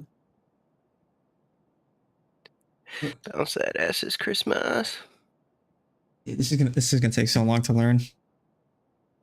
Shit, there's so much. Shit. And mind you, you have like 40 fucking quests there to start. Yeah, I know. I foresee a lot of scav runs on this map. Maybe before we step foot on our PMC here. Ooh. Like a lot of these areas are familiar, but I have to like reconnect them. My brain. I never like really knew streets like that, but Bounce that ass is Christmas. what are you saying, Tyler? Bounce that ass is Chris. Yeah, but why? I guess. I don't know, it stuck in my head. Yeah. You guys want to play Arc Raiders? George doesn't have Arc Raiders. Man, Big T, you want to suck my dick? It's Christmas. George, you want Arc Raiders? Cock Raiders? Nah, I'll take the crunch skin. I think I know where I am. That bitch. If you're talking about in the Opal store, I can't get that for you anyway. I want to get the one with the boxing gloves. There's one in the Opal store that's like an upgraded version of it. Fuck.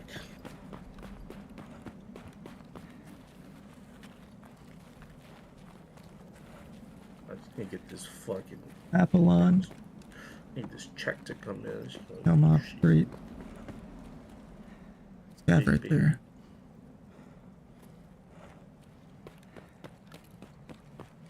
I'm behind a scav.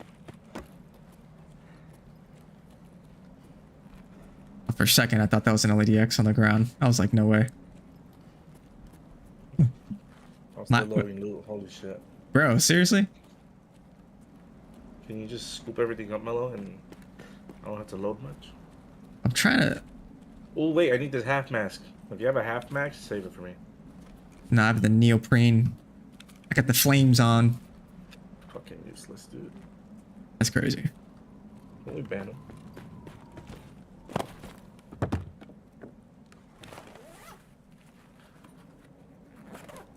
You don't even know where the fuck you're going. You're just hopping along.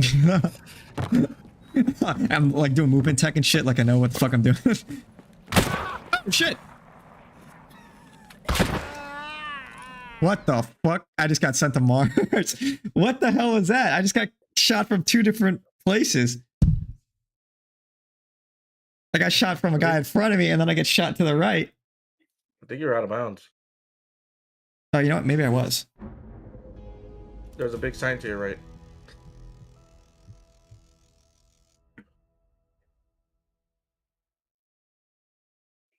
Yeah, I think you're right. I was not where I thought I was. Where the fuck was I? I think I was to the north. Right? No. You were definitely in the president building.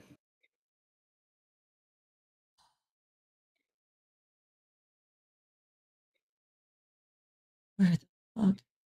Where the fuck is that?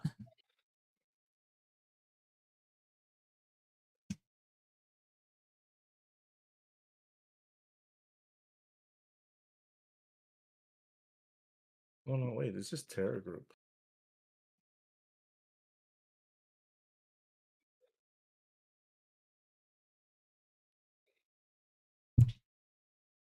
Where's the president?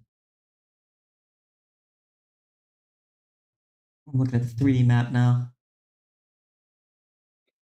Okay, I think, yeah, I see. Yeah, the arch. And where did I wander out of bounds?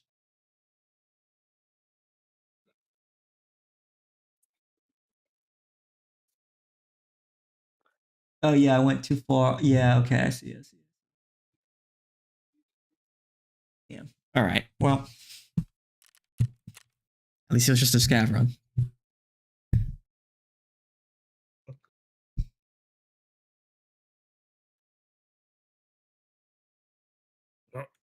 PMC would have been worse. You would have been fighting 7 people off spawn. Yeah.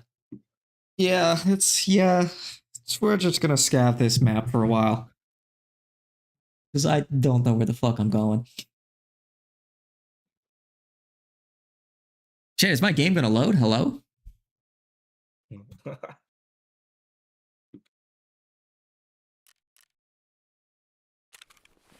Yeah. Back to the menu.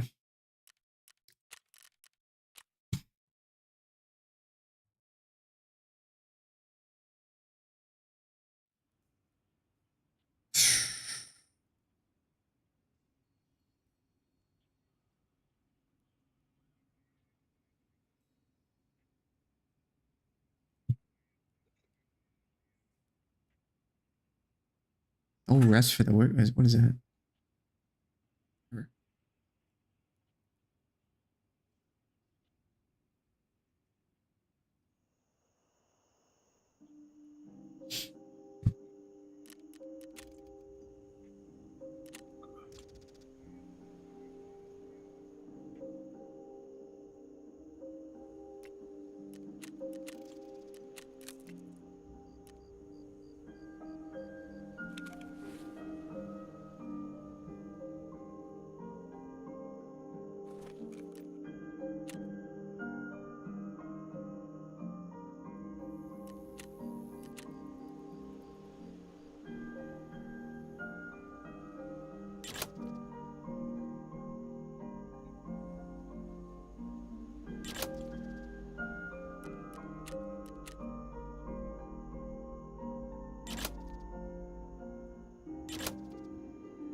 Hmm.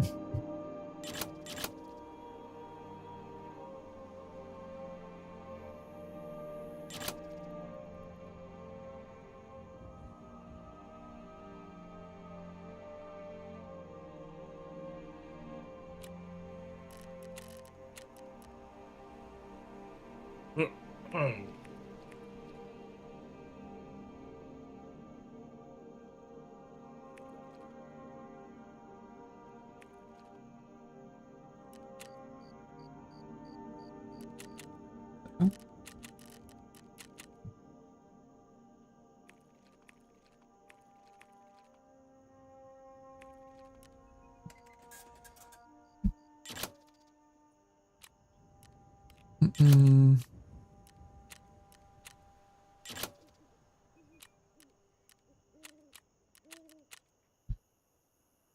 Money, money, money, money, money.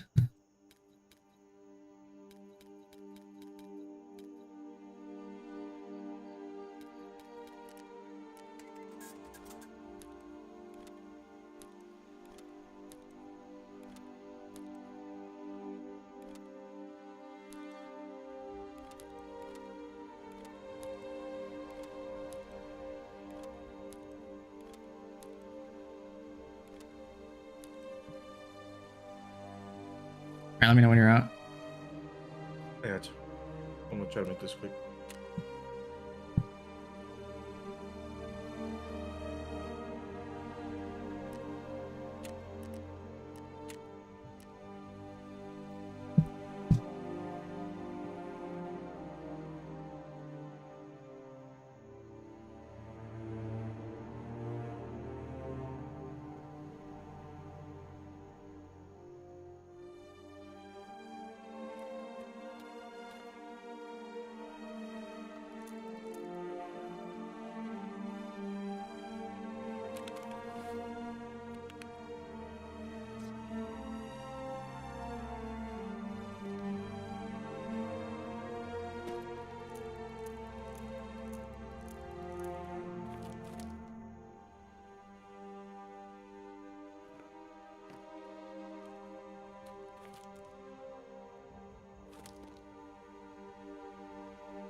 Actually.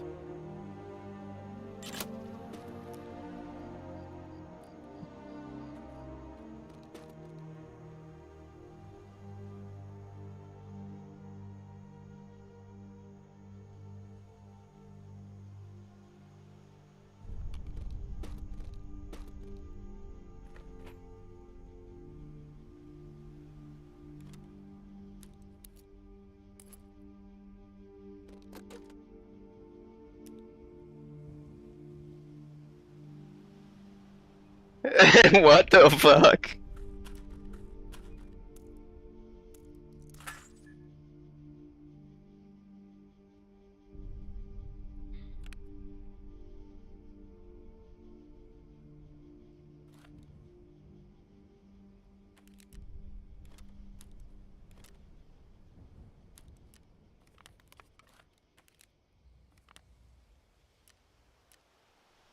There ain't nobody dead here.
I'm sure where we're gonna go.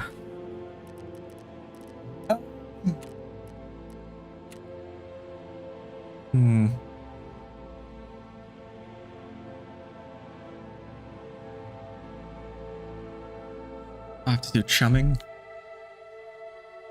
What is that? So I have to stash the gold neck chains. On interchange? Yeah.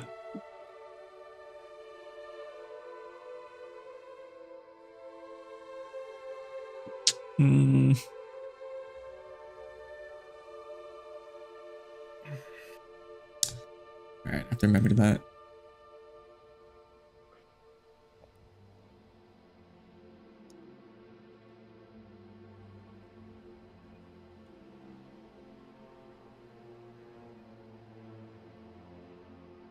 Stash stuff on woods. Look at all those Streets of Tarkov quests. And Shoreline. Shoreline, dude. Fucking Shoreline.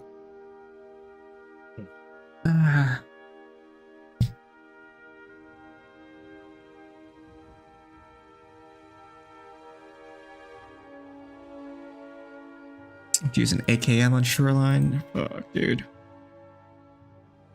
Oh damn! Oh, you're still on that one.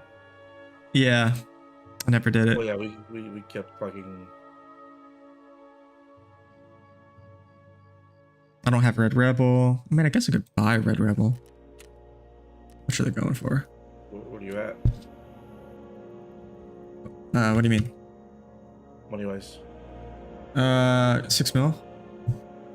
What the fuck? Yeah. What you do?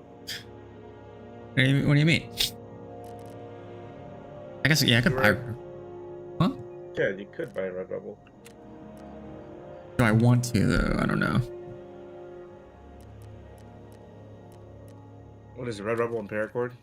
Yeah. Let's quick go reserve.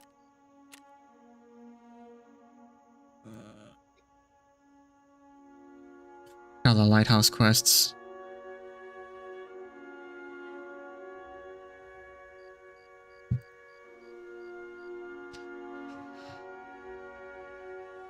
All right.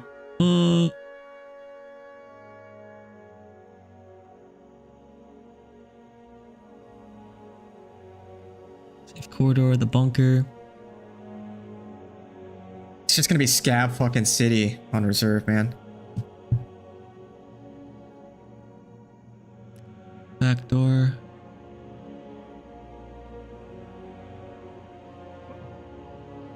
Okay. Do I have to mark anything on reserve though? I don't think so. Alright, you want to do reserve then? Yeah, let me sell one of these eye cases and then I'll buy a Red Rebel. Okay.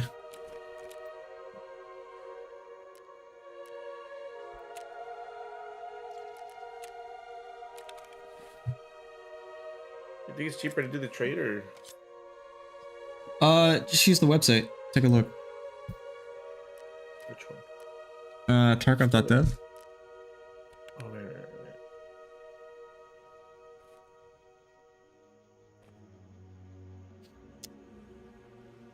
Yeah, actually, bring up big boy. Serve kit. Do I have one? What the fuck?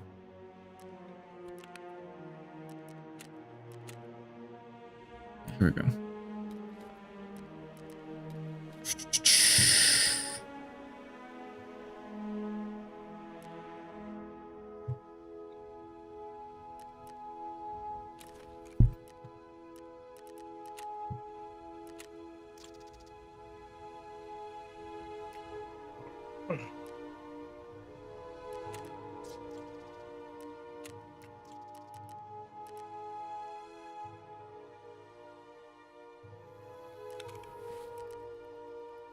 Okay.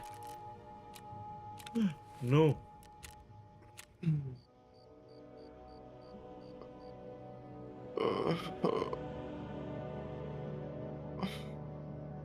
Where do I have to mark this on reserve?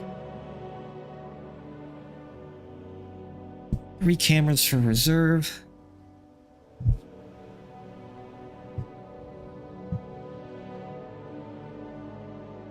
Fuck is that?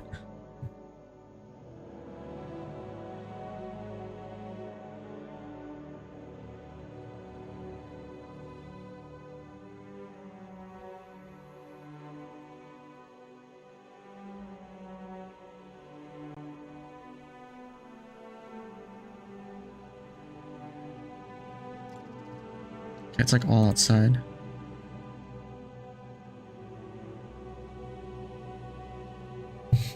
Alright. Sucks.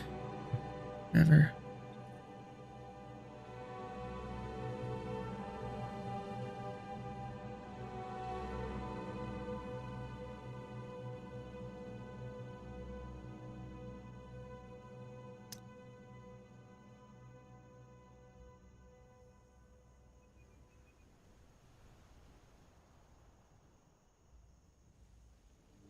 You need fuel conditioner for fucking. You need it for something. Fuel. Yeah, Hot Wheels. Do you have the quest Hot Wheels?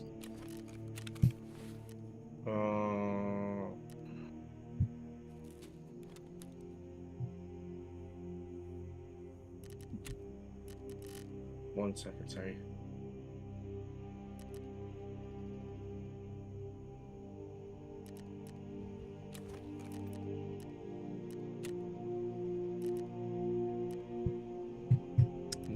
Results. You don't? Nope. Okay. You have to talk to the BTR driver still? Probably. Yeah. For some reason, every time I try to use it, I can't select anything. Sells this shit.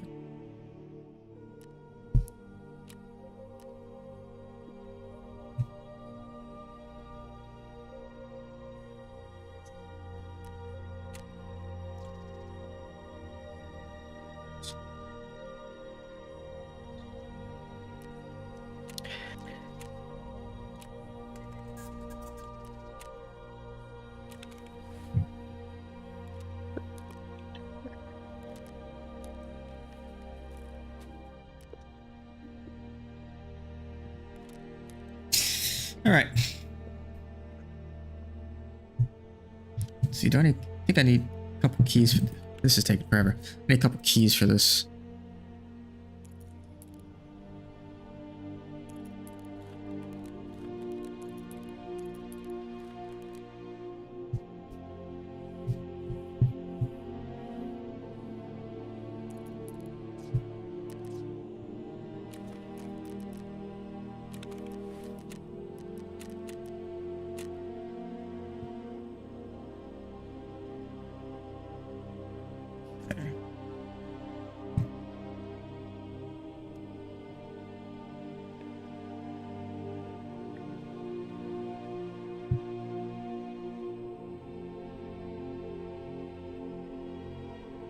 Disease history. I think that needs a key.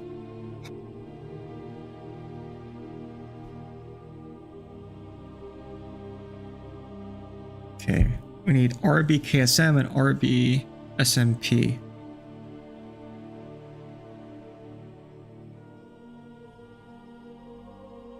ASM I have. And what's the other one? SMP.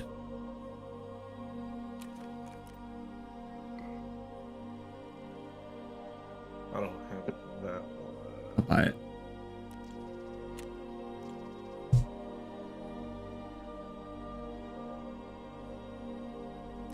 You need an armored rig, right, for Red Rebel?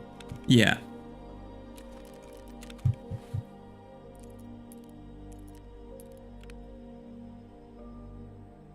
Do we need any other keys? Let's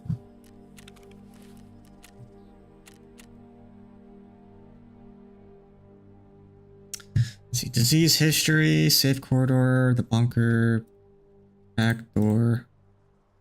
We have to inspect all the LAVs and BNPs. I think those are the only two keys we need.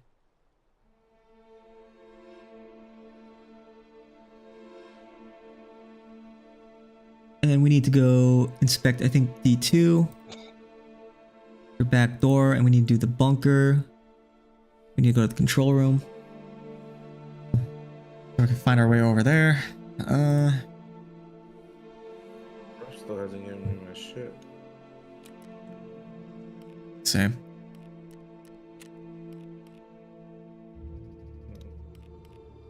All right.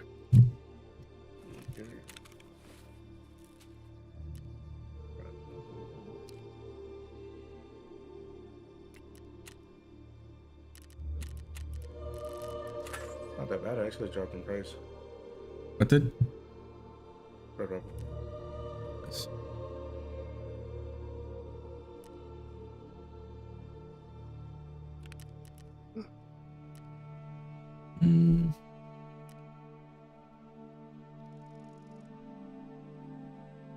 Hemostatic.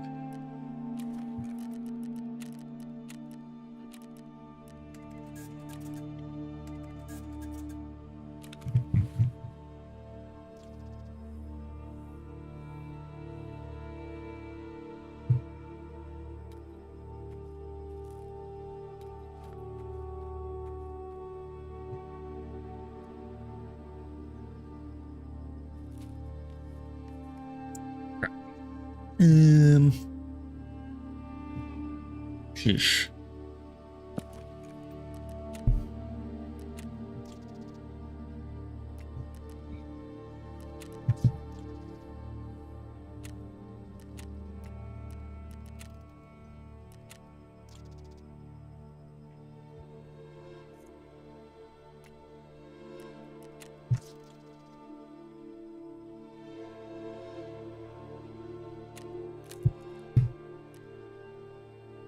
Okay. All right. I guess that's the way. Did I unlock the ability to craft this mule? Is that a thing now? No. When do you unlock that craft? Which one? The mule? I don't know actually. Can I buy one?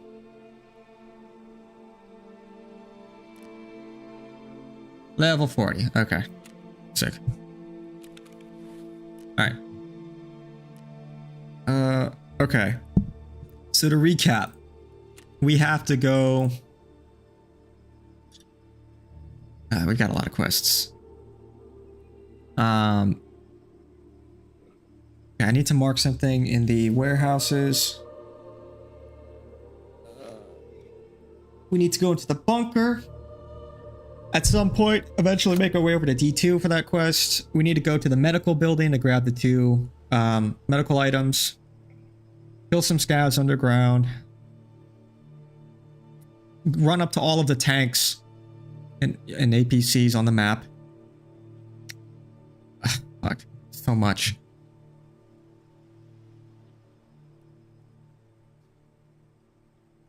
It's a lot to remember. Okay, you ready? Yeah, I just gotta grab a gun real quick. There's no fucking space.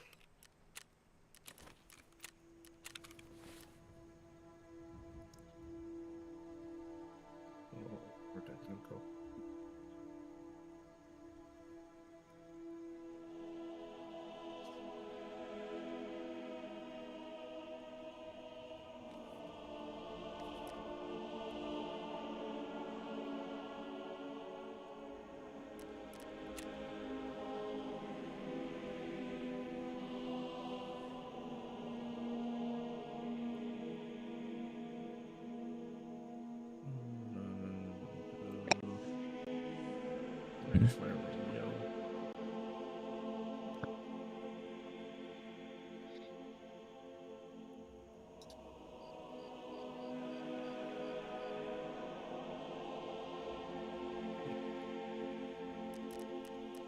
I should grab a couple grenades.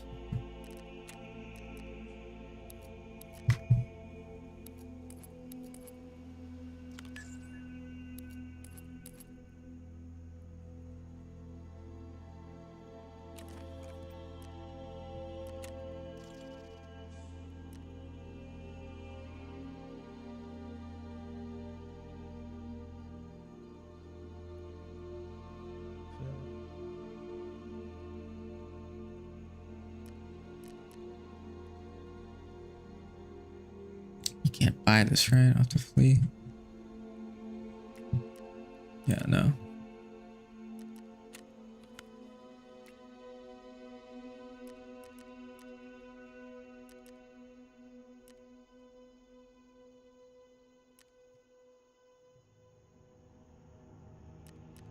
Oh wait, I need to buy.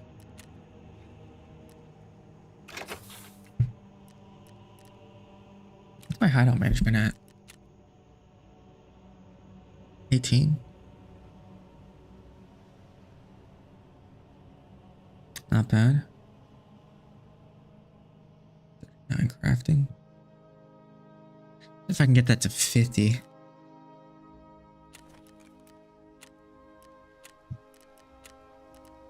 What the?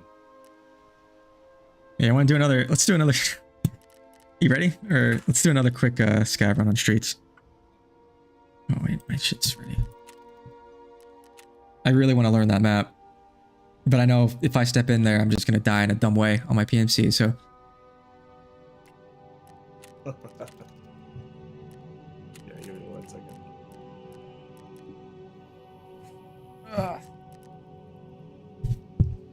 Fucking Hideout. The game.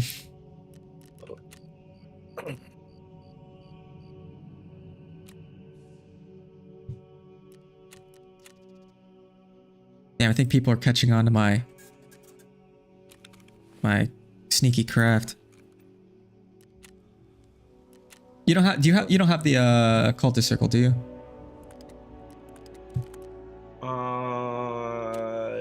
Yeah, I do. I had to fucking build it.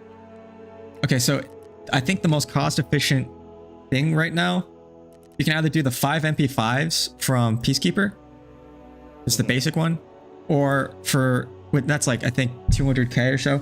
But for a Labs key card, which is 90k right now, you can do the barter for his G28, and that'll give you the max cultist circle value. I think that's the best bang for your buck. Okay. You start to skip. I just want to make sure that I'm ready when we get out. Fucking worried. Damn, it's that bad? I sold the eye case. So I'm fucking... Alright, whatever. I'm waiting on you. It's not letting me ready up. What? Are you ready up? Let's do this again. Still no? It's not letting... What? Let me leave the group. Is your scav still on cooldown or something? No. Oh, it is 30 fucking minutes.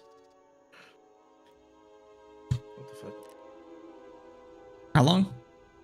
3 minutes. Wait. Did you not join my... I'm 3 minutes because I was in there for a minute. Yeah. Yeah. 3 minutes. Shit.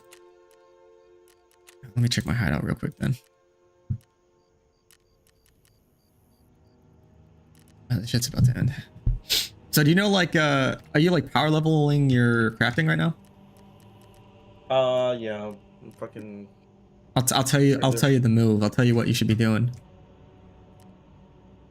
I'm doing that, and I have my booze working already.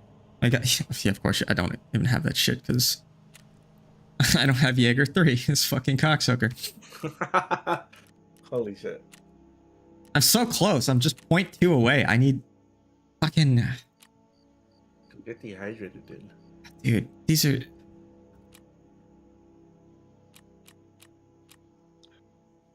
What the hell? I have to stash this stuff onwards. With this fucking super water.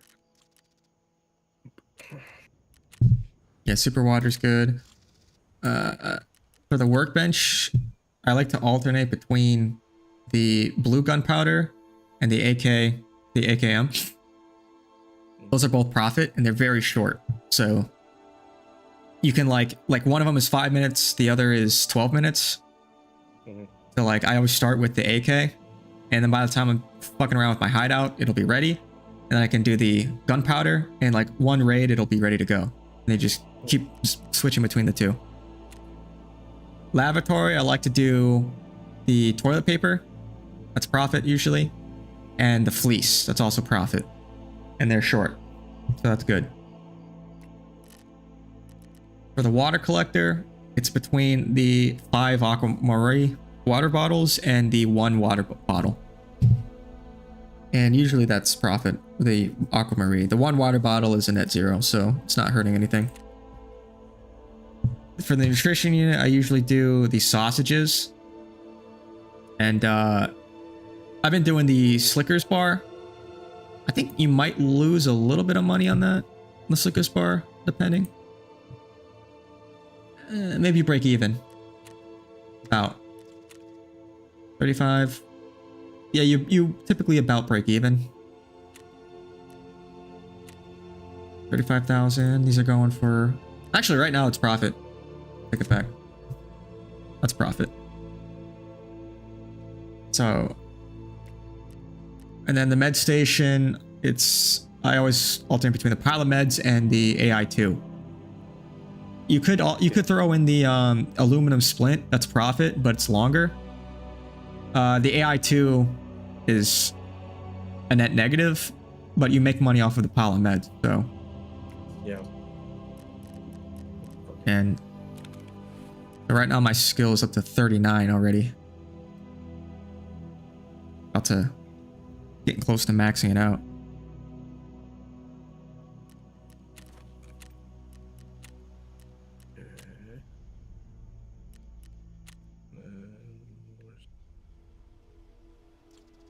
There we go.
I'm cosplaying Nicey right now. Wait, what? With my little balaclava. Oh, that's great. This is actually the whole fit. This is Oh, yeah, actually yeah. the fit. Yeah, The wait. fucking PPSH. Well, we both have it. We both have the fit on, dude. We both have the Nicey fit on.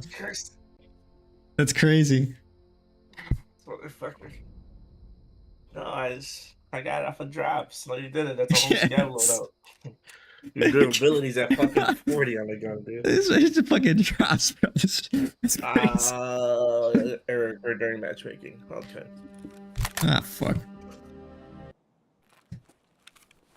Alright, I know where I am.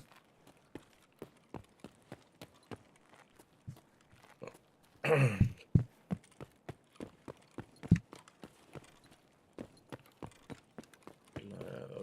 think there are mines over here, right? Yeah, I see them.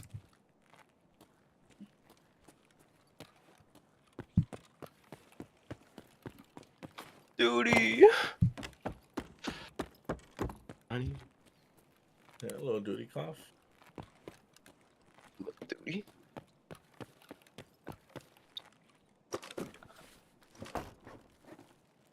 Should I snipe him? Take his fucking VP? Where am I on the map? Oh, that's where I am. Lexus. Okay. I'm in the southwest part of the map. Okay, this has all been loaded already. Is Caban alive? But I hope not. He's gonna fucking blast your shit. Does he shoot scabs? Yep, if you don't have high enough rep. Oh, well.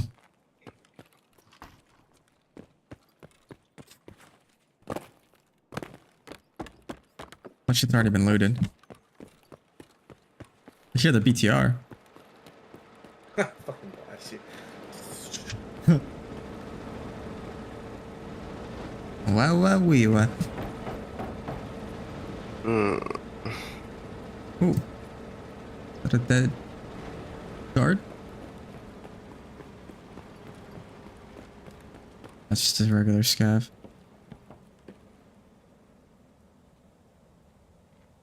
Somebody's walking around.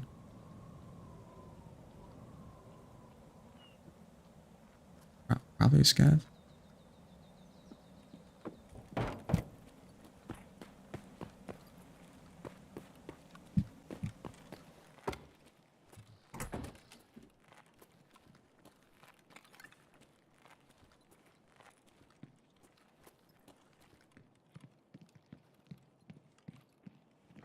It's a scav, yeah.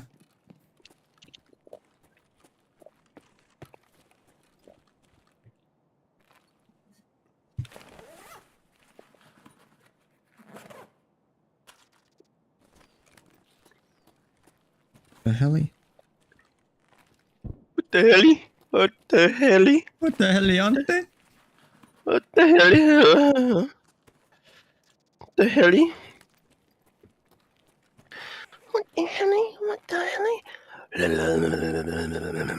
Serving on dick, serving on dick. Yeah.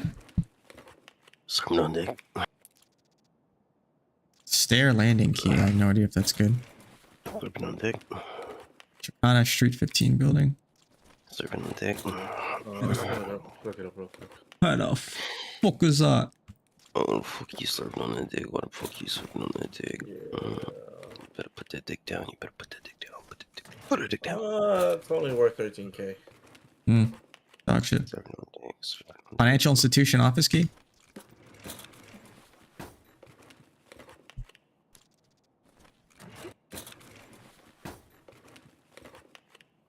$33K. Huh? Bro, why would you hit this? The RBRLSA key. I think it's a reserve key.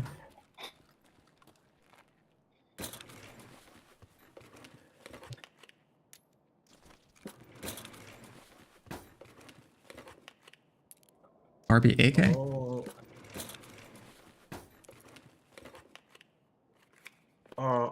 SA 110.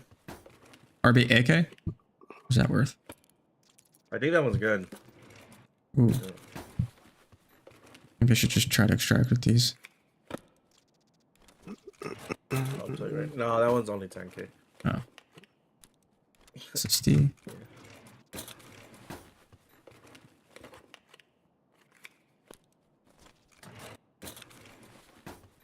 Wait, can you put SSDs and shit inside your SID case? I don't think you can put them in the SID case, but you can put them in the docs case. Yeah, okay. Just want to make sure. Are you thinking of buying a SID case? Probably.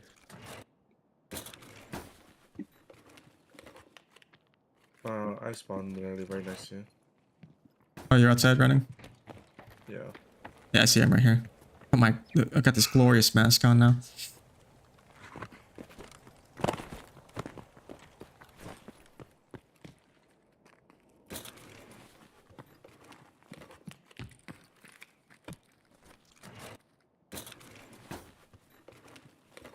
What for you just leaving crumbs around here and shit?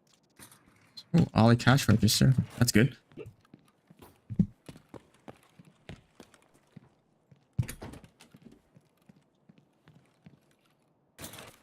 I need those fucking smoked drain cleaners, man.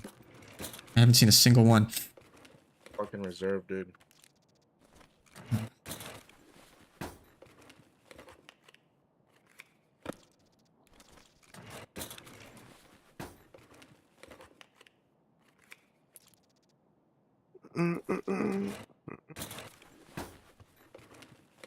Yeah, my name is Big T. Yeah. Can't you see? Nah. John Cena. Past tense. You see him. Oh. Zamelsk. Or Zemaisky 3 apartment 8 key? How was that? Oh. That's in one of the rooms, one of the hotels here.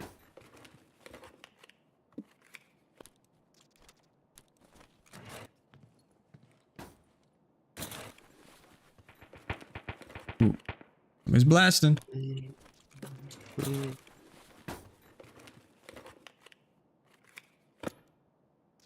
You said it's Zemaisky? Zemaisky, yeah.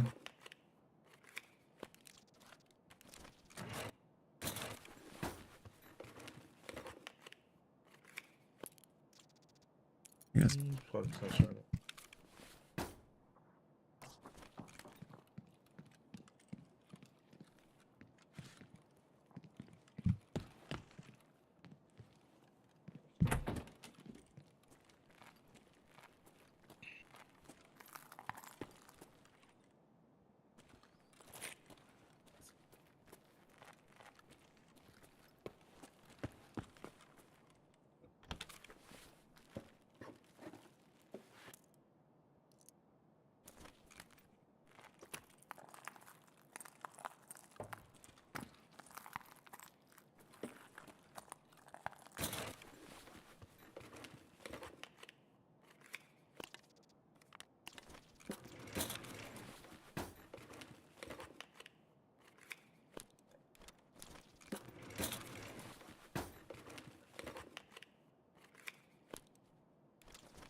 All right.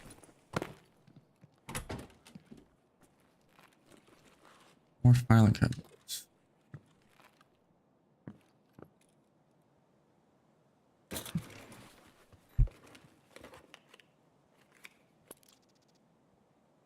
Got that already.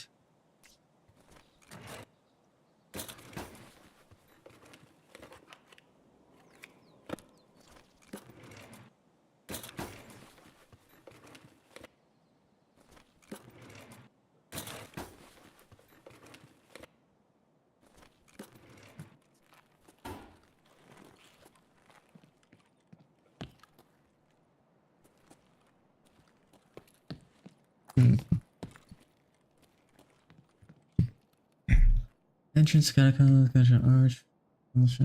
Plywood.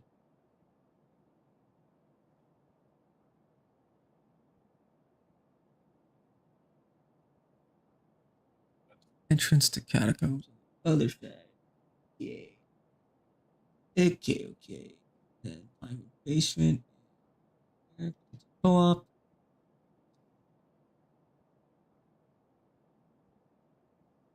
Cardinal apartment complexes. What the fuck is that?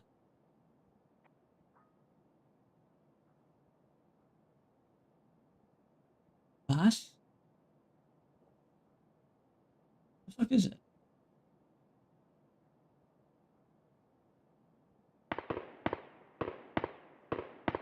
Cardinal apartment complex parking.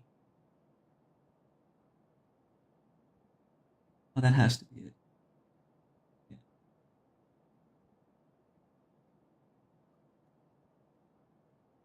Why is that one?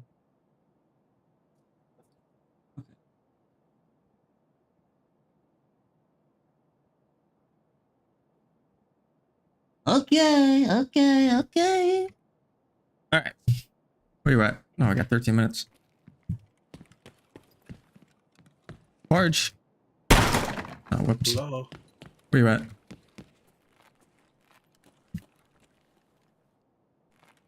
Where are you? I'm by the Porsche building.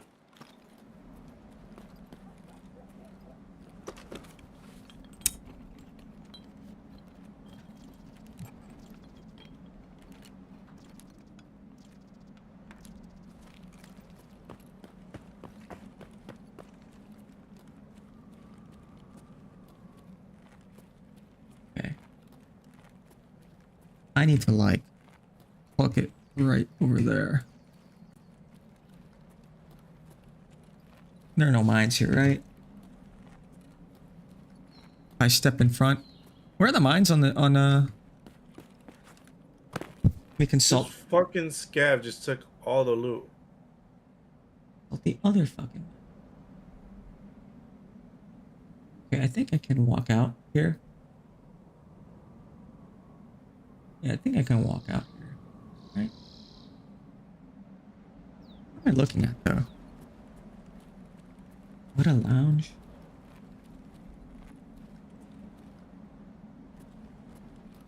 I don't want to step on a fucking mine. I think I'm good to walk out here though. I don't think there's any. Oh, you know what? I think I'm looking at the south, right? Epcot. Where the fuck is that? Yeah, I'm looking south. I need to go to the other side. Okay.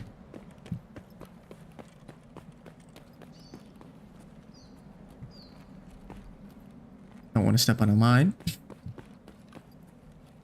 Fucking kill this scav, dude. Can I walk through there? I think I can. Yeah, I just can't. I have to stay on the road and not. Where you at? I'm still near Caban's. Oh no, okay, wait. You can get out of there easily. You know that building you were in? Yeah. You can take that entrance out. Were you on the turret? You can just walk through. Yeah. Yeah, I'm gonna head on the main street I'm gonna try to head to fucking the catacomb exit. That's funny actually. Fucking scabbed it. Unbelievable. What? This player scab, I guess, fucking bled out. And AI just fucking ran to it and fucking looted everything. It's advanced AI.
Oh shit.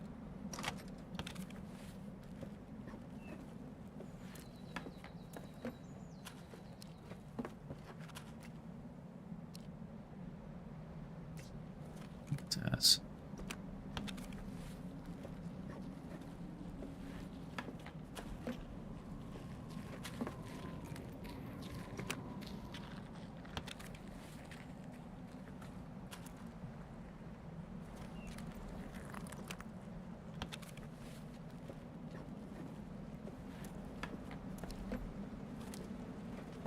Hold up. Who the fuck did this guy kill?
Yeah.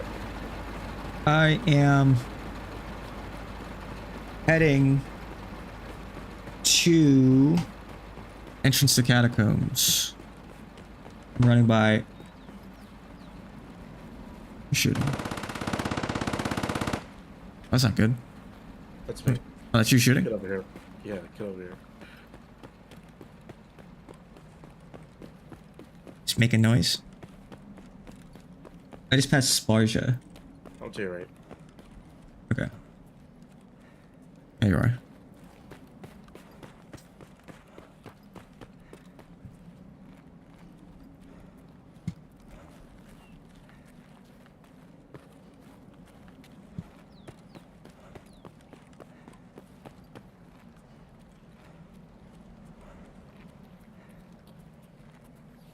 It's in here.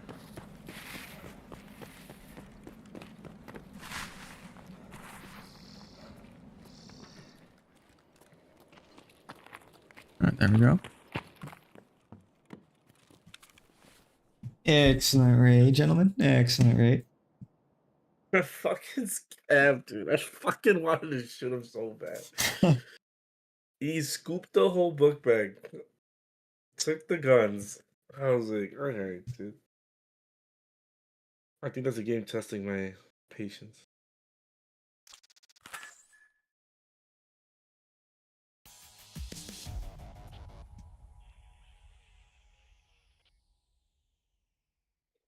Alright.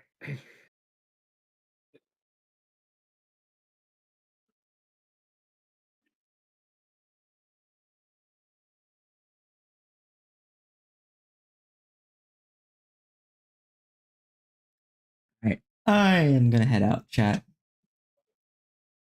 Heading out. Take it easy. 07. Yeah, wow, it's 1:30. I'm gonna peace out. Thank you guys for tuning in. See you guys all tomorrow.